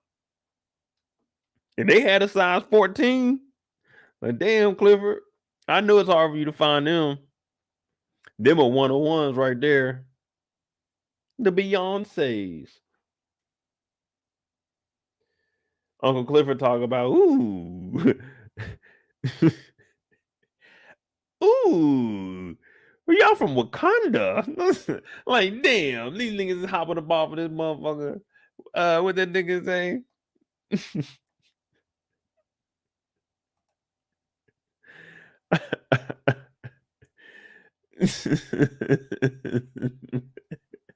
This nigga on the truck said, I see house flies. I don't know which is male or female.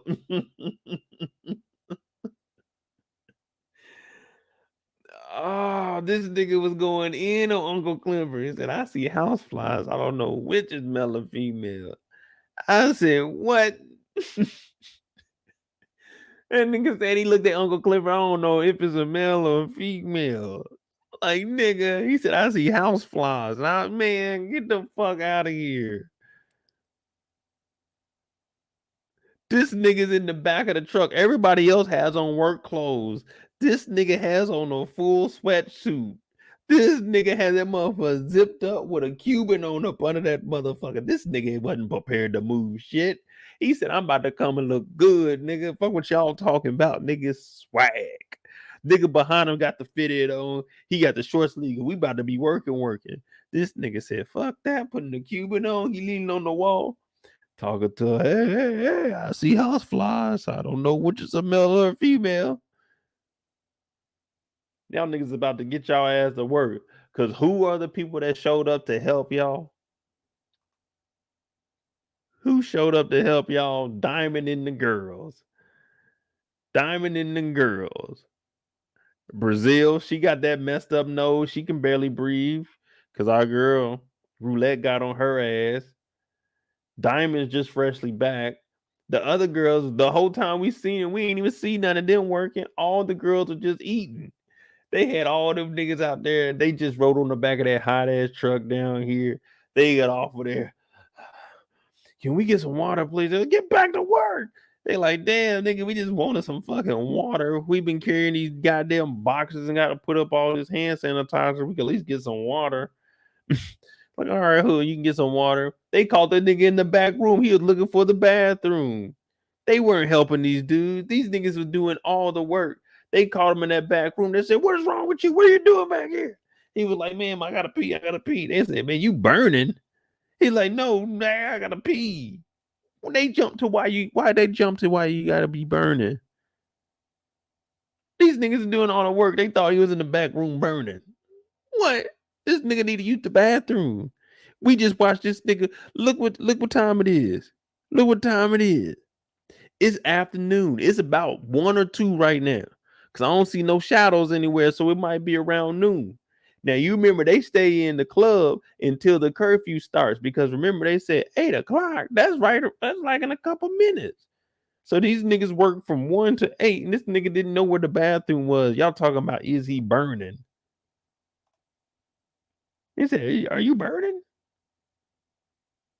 What? What do you mean?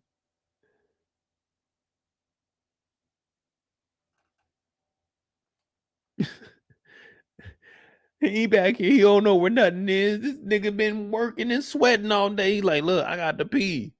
He the only person with his mask on too. This man was just an innocent bystander, man. Looking for the bathroom, bro.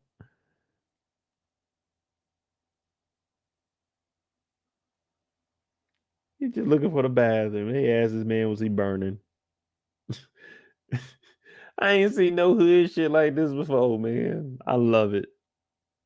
I fucking love it. That shit is just funny to me, man. But it be making sense at the time. But this didn't have anything to do with anything. Motherfucker said, are you burning? He said, no, I gotta pee. She said, behind the DJ booth. He like, the DJ, someone come show me. Don't tell me where something is when I already don't know how to get around this motherfucker. Someone come out and show me, like, over there, that corner. Oh, left. Now come back. Right there. Yeah, go around. Yeah, you just gotta lift up on the hand. All right, cool, you got it. Show me where I gotta go. Don't just say over there. I obviously don't know where the fuck I'm going. I'm over here looking for something that's over there. So come on, man, help me out. Help me out. Then on top of that, he like, all right, man, I got my mask on. They find out that Hailey's living in the motherfucker. Hailey trifling ass. Hailey trifling ass. Listen to me, y'all. This is a place of business. This room back here, you pay a little bit extra. You got some clouds in the sky. Yeah. You get a little bit of privacy back here. You know what I'm saying? This is where you go when you ain't on that mode shit where you just out there on the regular flow. This is where you go back and on you pay a little bit. Hailey funky ass. Yeah, I said it. Hailey funky ass then smoked a whole pack of Newports. Got her tea in here. Got her drawers on the ground. Like, motherfucker. Hailey, what are you doing? What are you doing? Why is this shit in here? Why is your drawers in this room where grown men and grown women go to get their freak on? You in here living raw, nasty. You got a trash bag on the ground,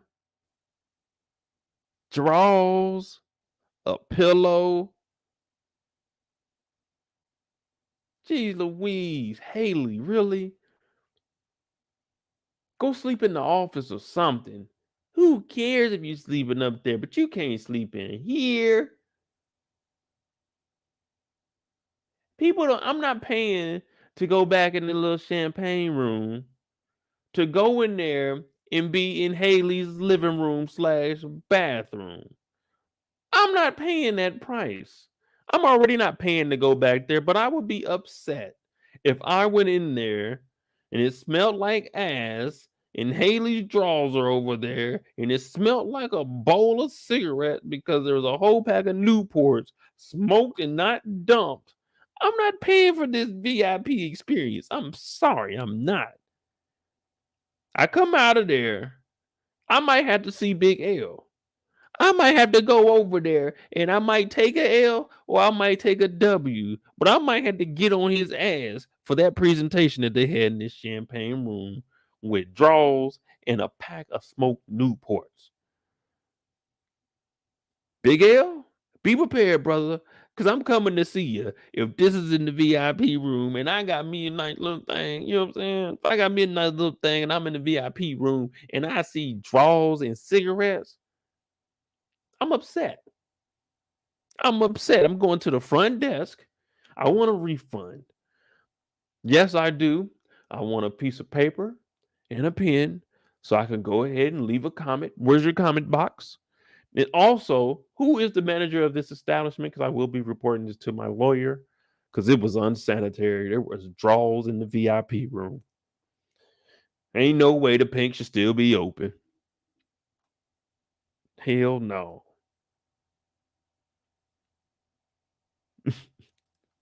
Kendall said, I ain't even think about that, but boy, you right. What part am I right about?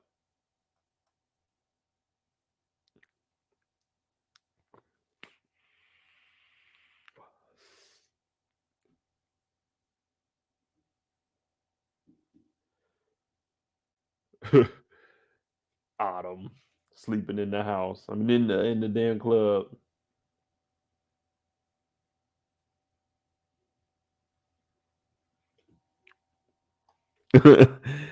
They ain't got no comment box. They ain't got no comment. What kind of strip club is this? They ain't got no comment box. This is supposed to be a business, right?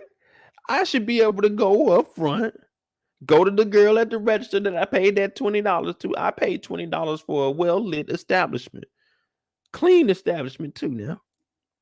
Now, I want to put in a customer review. I want to put in a complaint. That room wasn't sanitary. It's just like I go to a hotel room.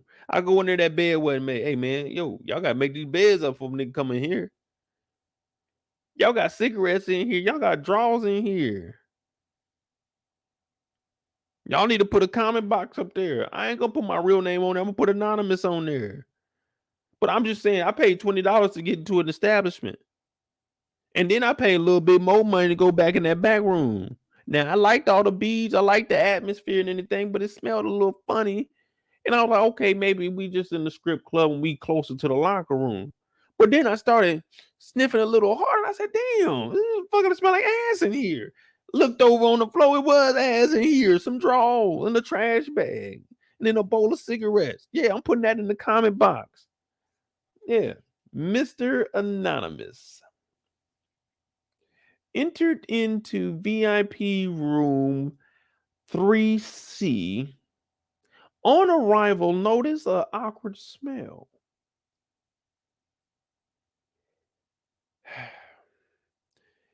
This part right here, I'm writing this small on there. This part right here may hurt your ears and it's hard for me to say. But while I was in there, that smell began to overtake the room, and I looked down and I've seen some drawers, and I almost threw up on myself, and I couldn't do anything with it. Yeah, I'm putting a comment box. Yeah, I'm going to a comment box. The hell? Y'all went in the VIP room and y'all seen this. What y'all doing? Are y'all gonna pay that whole VIP price? Be real with me. Be real with me. Let me know. A 3 for a yes, a 7 for a no. Are you gonna go ahead and pay that VIP price? You see drawers in a trash bag in the corner and a bowl of cigarettes. Y'all gonna pay that VIP price? A 3 for a yes, a 6 for a no. Because I want to see if I'm tripping. I want to see if I'm tripping.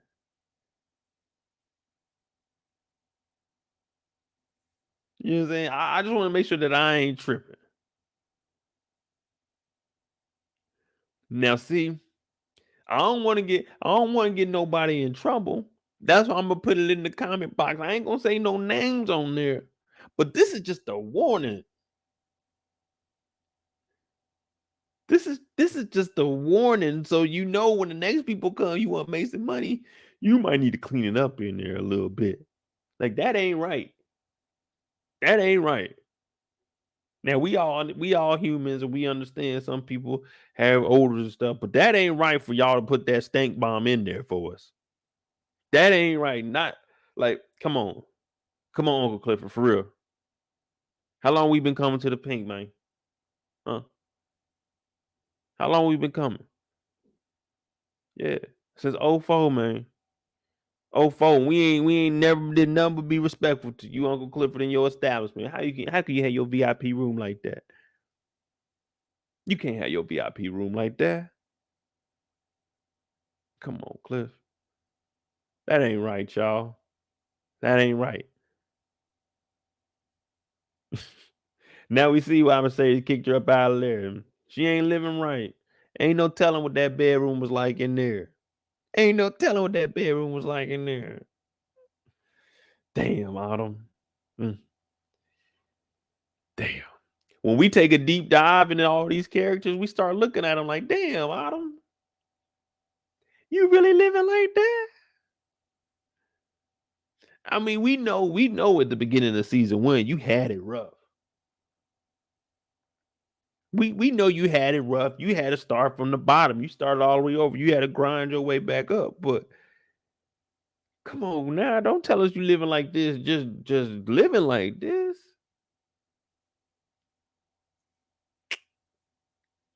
We were rooting for you, girl. We still rooting for you. You still our girl, but it's like, damn, we kind of hurt. You living like this. We hurt.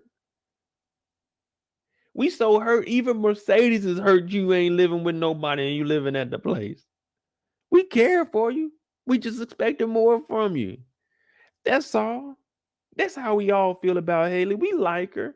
We like Mercedes. We like Mississippi. We want to see all of them win. It's just some of them, they don't do what they need to do. We don't have no ill will against you, Hailey, but we just had higher expectations. And you living like this. You ain't had to lie to Mercedes. You could have still been living in the house chilling.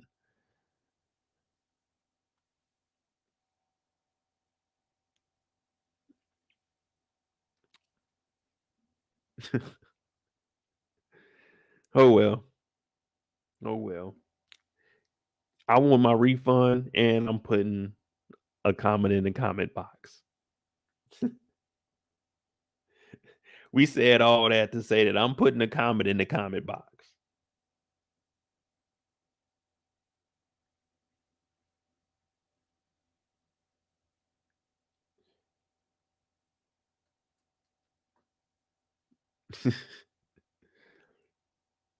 I mean, I don't know, man. It's cool, you know what I'm saying? But we coming up on 3 hours, so we'll do a little bit of free time. I'm on here. That's really all I got for PValley. Unless y'all got anything you want to ask me on it. You know how we do this free time now. We rocking out. We did a solid 3. That's cool. That's cool.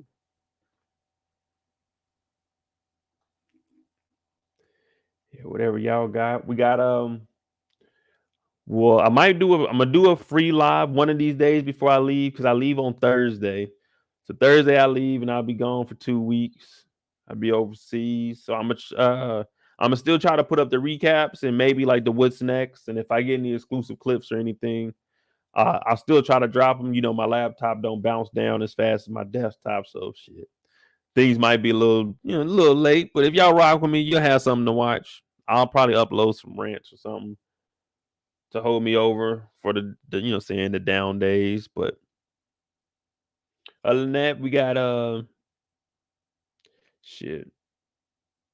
I was gonna say we got the shot this week, but I'll be gone for that, so I don't have anything else. I'll probably do a live though.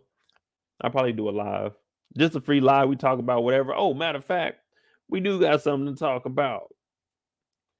Y'all remember?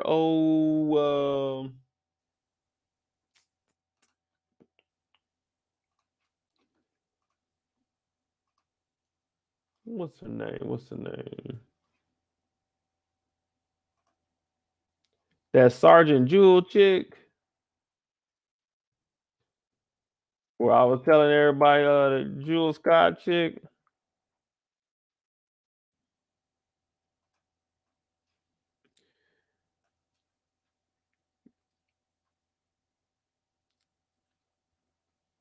Yeah, the one that was down at Fort Hood was doing all that talking. And I was breaking down everything, like all the facts that we had so far.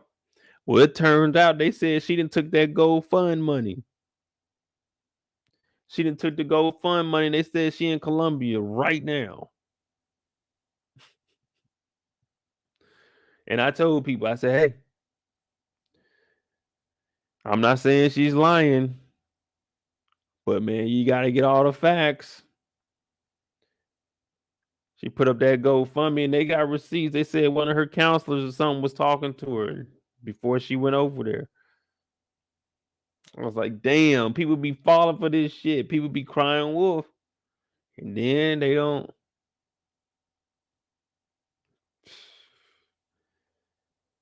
That's what they say. I wasn't gonna get too much into it. I know they asked me to do a follow-up, but I'm like, man, I just talk about it briefly online. Like, I mean, we ain't confirmed nothing, but you know, saying in the little black military group chats that I'm in and shit, you know, saying we be seeing stuff. So, if she took that money and went to go get a BBL, then hey, she's transitioning y'all from the military to the civilian world.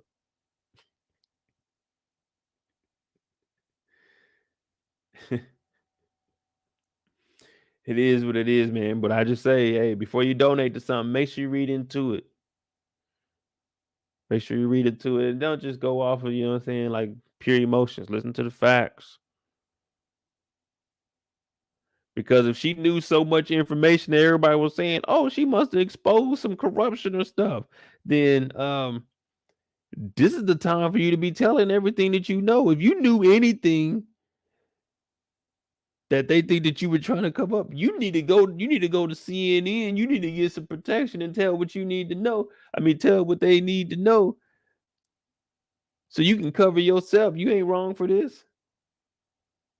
But no, you did a GoFundMe.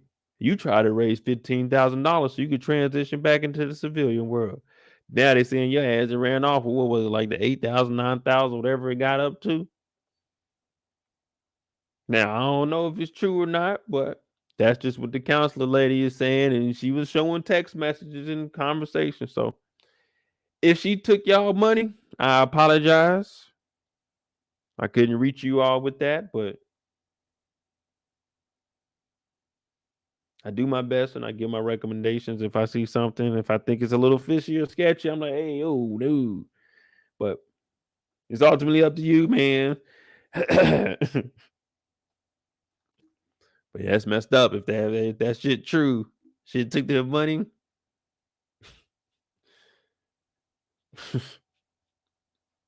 That's fucked up, man. Yeah, that's all the way fucked up. That's like me jumping on here. All right, y'all, man. Everybody, right now, pull out your phone, go to Cash App, put MOEDOTJ in there, and then enter a big number, whatever you like. And I just run off of that shit. And you ain't do nothing for that, man. You just talking. Don't do that, people.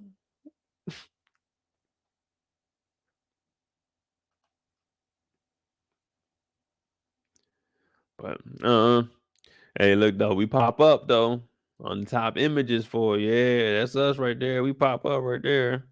We making our way through, making a little noise. We get a little bit of recognition out here in this internet world. We don't care though.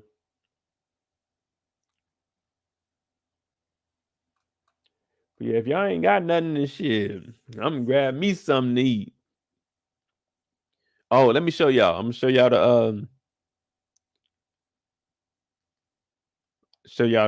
the trailer. This is the trailer for episode 5.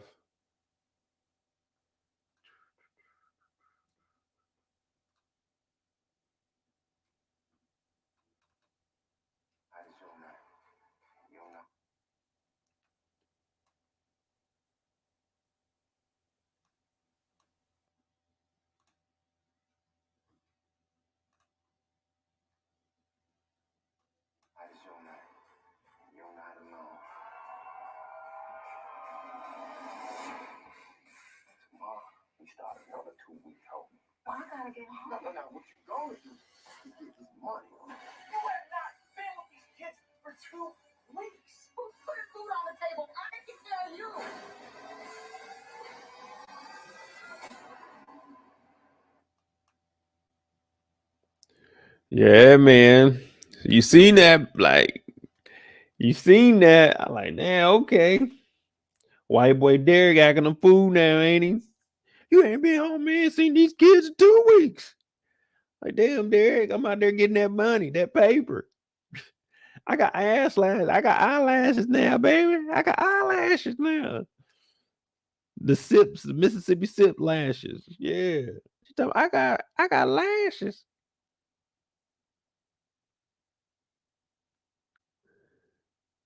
Hey, what up? Happy birthday, Bianca. Happy birthday, Bianca.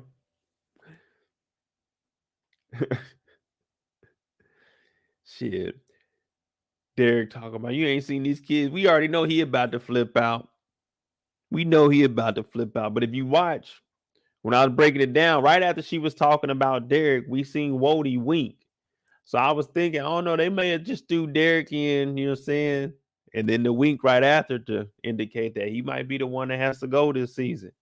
Now I think everybody wouldn't. They I don't think no one would mind if they got rid of white boy Derrick. They would actually enjoy it a little bit. They would actually enjoy that a little bit if they got rid of white boy Derrick. I think everybody would want Diamond to do it though. I think Diamond would be the perfect one to get rid of white boy Derrick. Unless they did some old lock them up stuff.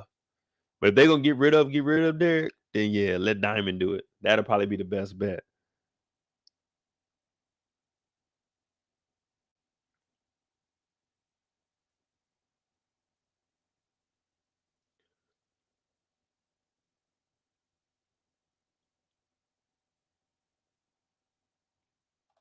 Kenneth said, yeah, Derrick can kick rocks. Might say I thought he killed it. Oh man, heck no. I don't think they should. Nah, they shouldn't do that. Now that'd be some horrible shit right there. I wouldn't expect nothing like that in this show. That him killing the kids, that right there, I don't know if they would do that in this show. I don't think they trying to go that deep. You know what I'm saying? I don't think they want to go that deep with that. That's a whole nother level right there. I mean, they shock value though. Shock value, we gonna all be like, damn, we were not expecting that at all.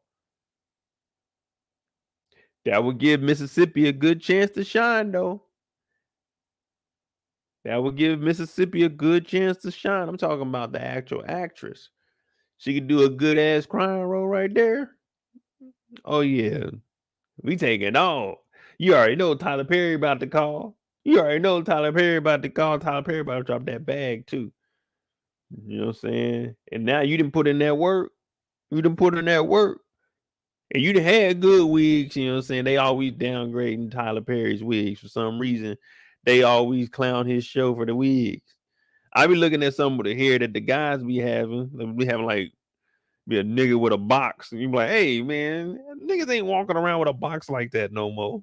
Like, who is this guy? Who hangs with a guy with a box like that? That motherfucker is faded straight up. It's kind of like the Kid and Play, but it ain't as big. You know what I'm saying? Or as neat, but it's still a box. I'm like, who the fuck? Who? All right, Mo, look, we got this role for you. What we're gonna do? We're not gonna have you grow your actual hair out. What we're gonna do is we're gonna put a wig on you every day. We're gonna just take it up a little bit. And we're just gonna cut it because the guy that was writing this is what he envisioned. He wanted you to look like Skeeter. You remember Skeeter from Doug Funny? Yeah, Skeeter was a black guy. Yeah, we just made him blue, but Skeeter was black. So that's what we're gonna do with your hairstyle. Like, damn, Tyler Perry, I just want to wear my regular hair. Y'all can cut my hair. I gotta wear a wig though. Like, I can grow my hair a little bit and get curly. You know what I'm saying? I can cut it down. I can go bald. What y'all need me to do? Why I gotta wear the wig, man? Why I gotta have a box? I don't want to wear the box. You know, I don't want to wear the box. Let me have a fade. Let me have a fade or something.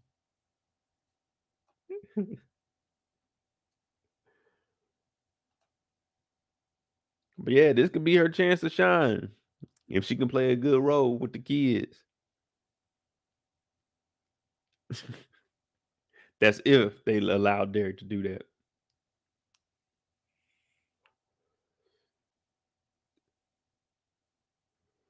Oh, see, now Mozzie clowning talking about Tyler Perry can use your wig Ziploc bags. All right, yeah, we're gonna be at Tyler Perry Studios. Yeah, we're gonna be at Tyler Perry. We're gonna be at Tyler Perry Studios one day with my Ziploc wigs. Yeah, when we there, y'all gonna have to subscribe to the Tyler Perry Network to watch me, people. Yeah.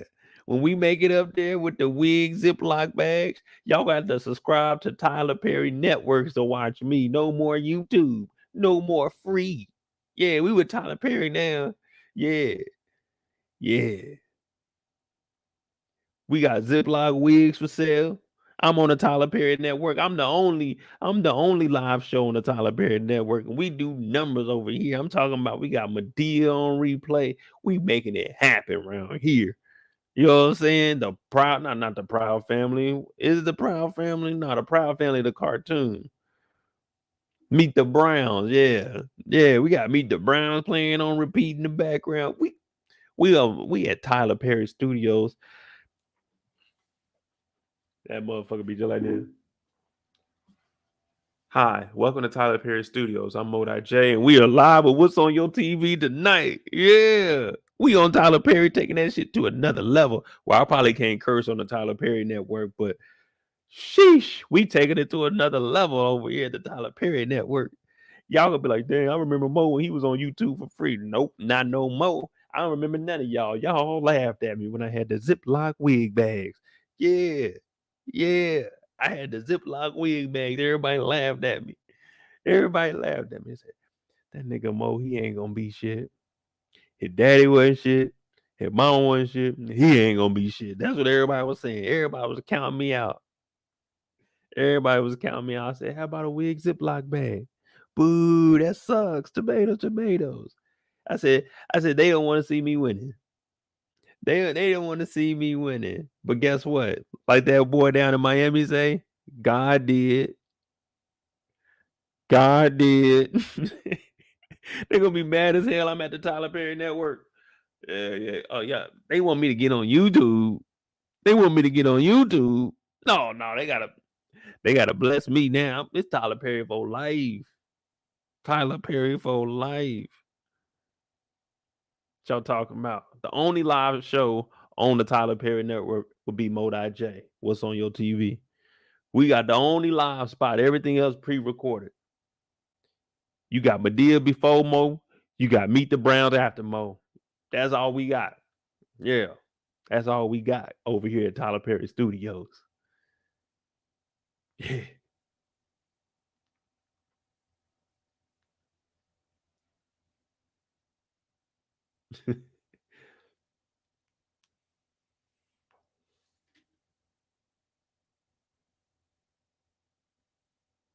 Tyler Perry.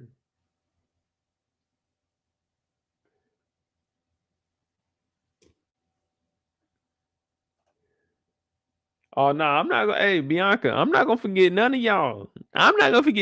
Hey, I rock with each and every one of y'all. I love all of y'all. We mowing the Mo West. But the only thing is, I'm at Tyler Perry Studios. I can't. Hey, I ain't got no control over the front door at the Tyler Perry Studios. No. We at Tyler Perry now. I'm bossed up. We at Tyler Perry now.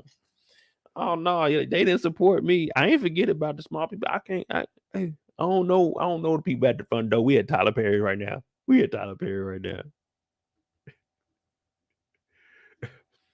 Tyler Perry Studios, Mo J speaking. Yeah, this is the little people. We want to know. Did you forget about us? Nah, I ain't forget about none of y'all. But I don't know what's going on down there. I can't do nothing. We at Tyler Perry Studios. Remember y'all laughed at me when I had that wig Ziploc bag. It's a subscription. I ain't got no control of it. We gotta walk down to the front door and we gotta knock on some doors, clap some hands, let people know.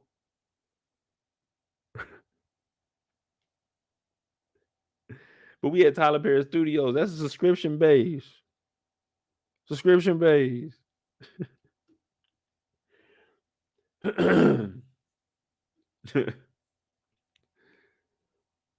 She said, that's my cousin. Hey, nah, shit. If I can get anybody, hey, listen.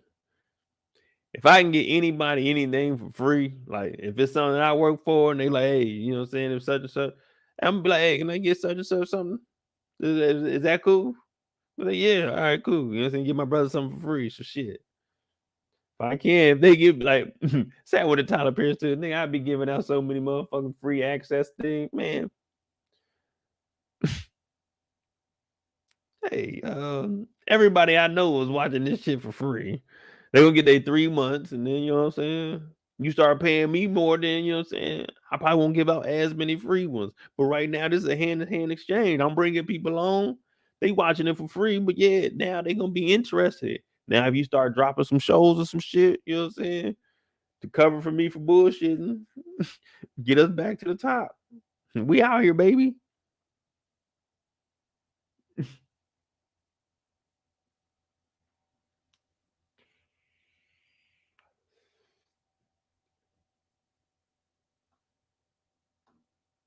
Tyler Perry Studios.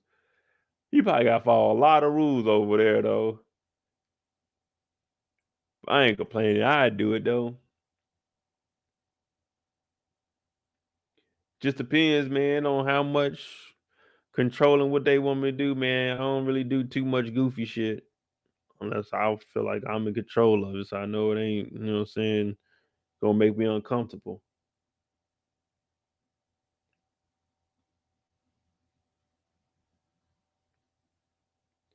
Yeah, there you go, Bianca. Use Moet for a free year subscription. Yeah, that's gonna be my code on everything, Moet. Tamika said we didn't laugh, we was encouraging you. Hey, I'm gonna look up some shit on Alibaba. I know people gonna be going back. I'm gonna start making it big off my my wig Ziploc bags. Gonna be going back. He just went on Alibaba and did it. Like, damn, y'all hating on a nigga. Goddamn right, I went to Alibaba. I wasn't going to Ziploc with that motherfucker. I would have went into Ziploc talking about, hey, I got some wigs, nigga. I want you to make custom Ziploc bags for these wigs. You think Ziploc about to sit there and have a fucking meeting with me? Ziploc sitting there, that's intriguing. Tell us more about this idea. Well, you know, I come in there with like 8 different wigs. I'm like, yeah, so what I want to do is be able to collapse this wig down and put it in a Ziploc bag.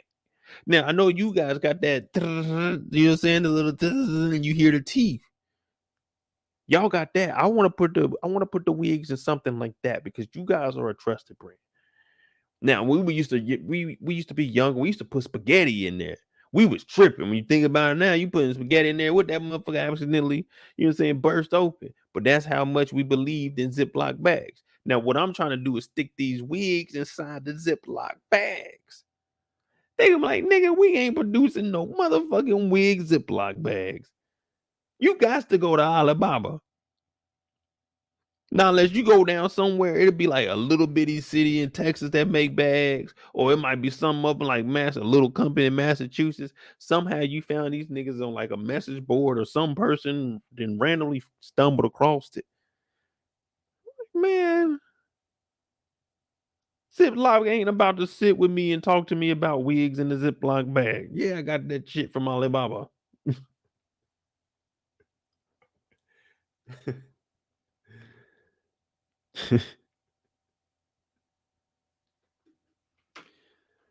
Damn, man, you over here exposing the game, Mo. They ain't exposing the game. I'm just saying, man. Everybody can get money, man. Everybody can eat off of something. There is no reason to stop anybody from making money unless they just blatantly stealing from you. Like, hey, man, this is what I got. Like, nigga, that's the same thing I just did.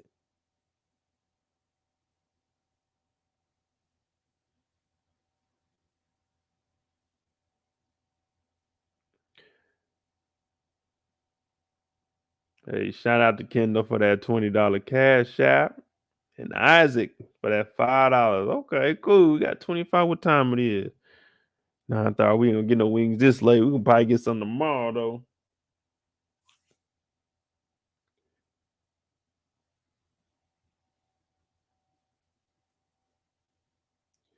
But yeah, if y'all ain't got nothing else, I'm gonna get on off of this. Like I said, I leave on Thursday. So I'll probably do a live maybe Tuesday night.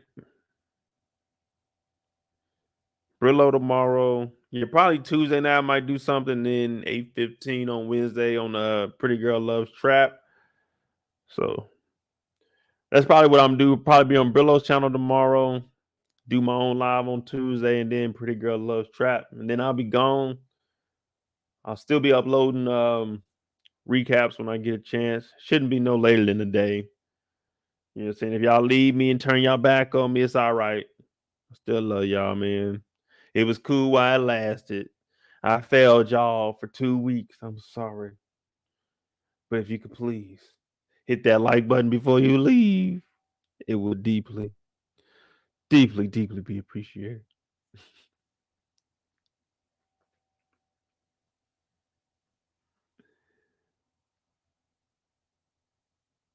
Oh, my bad, Bianca. My bad. All right, cool. My B. My B. All right, y'all. Y'all be safe. Remember, tomorrow was Monday. Monday and Tuesday. You don't ever work that hard at work. Wednesday is when you do all your work. Thursday and Friday, hey, you just coasting. The weekend begins. Remember, don't work too hard. Tomorrow's Monday. I'm J. This is PValley. Thanks for watching. I'm out. Make sure you hit that like button if you like this content. Also, if you're new, hit the subscribe button. We do this every Sunday. I'll be back in 2 weeks and we'll be rolling in the power also.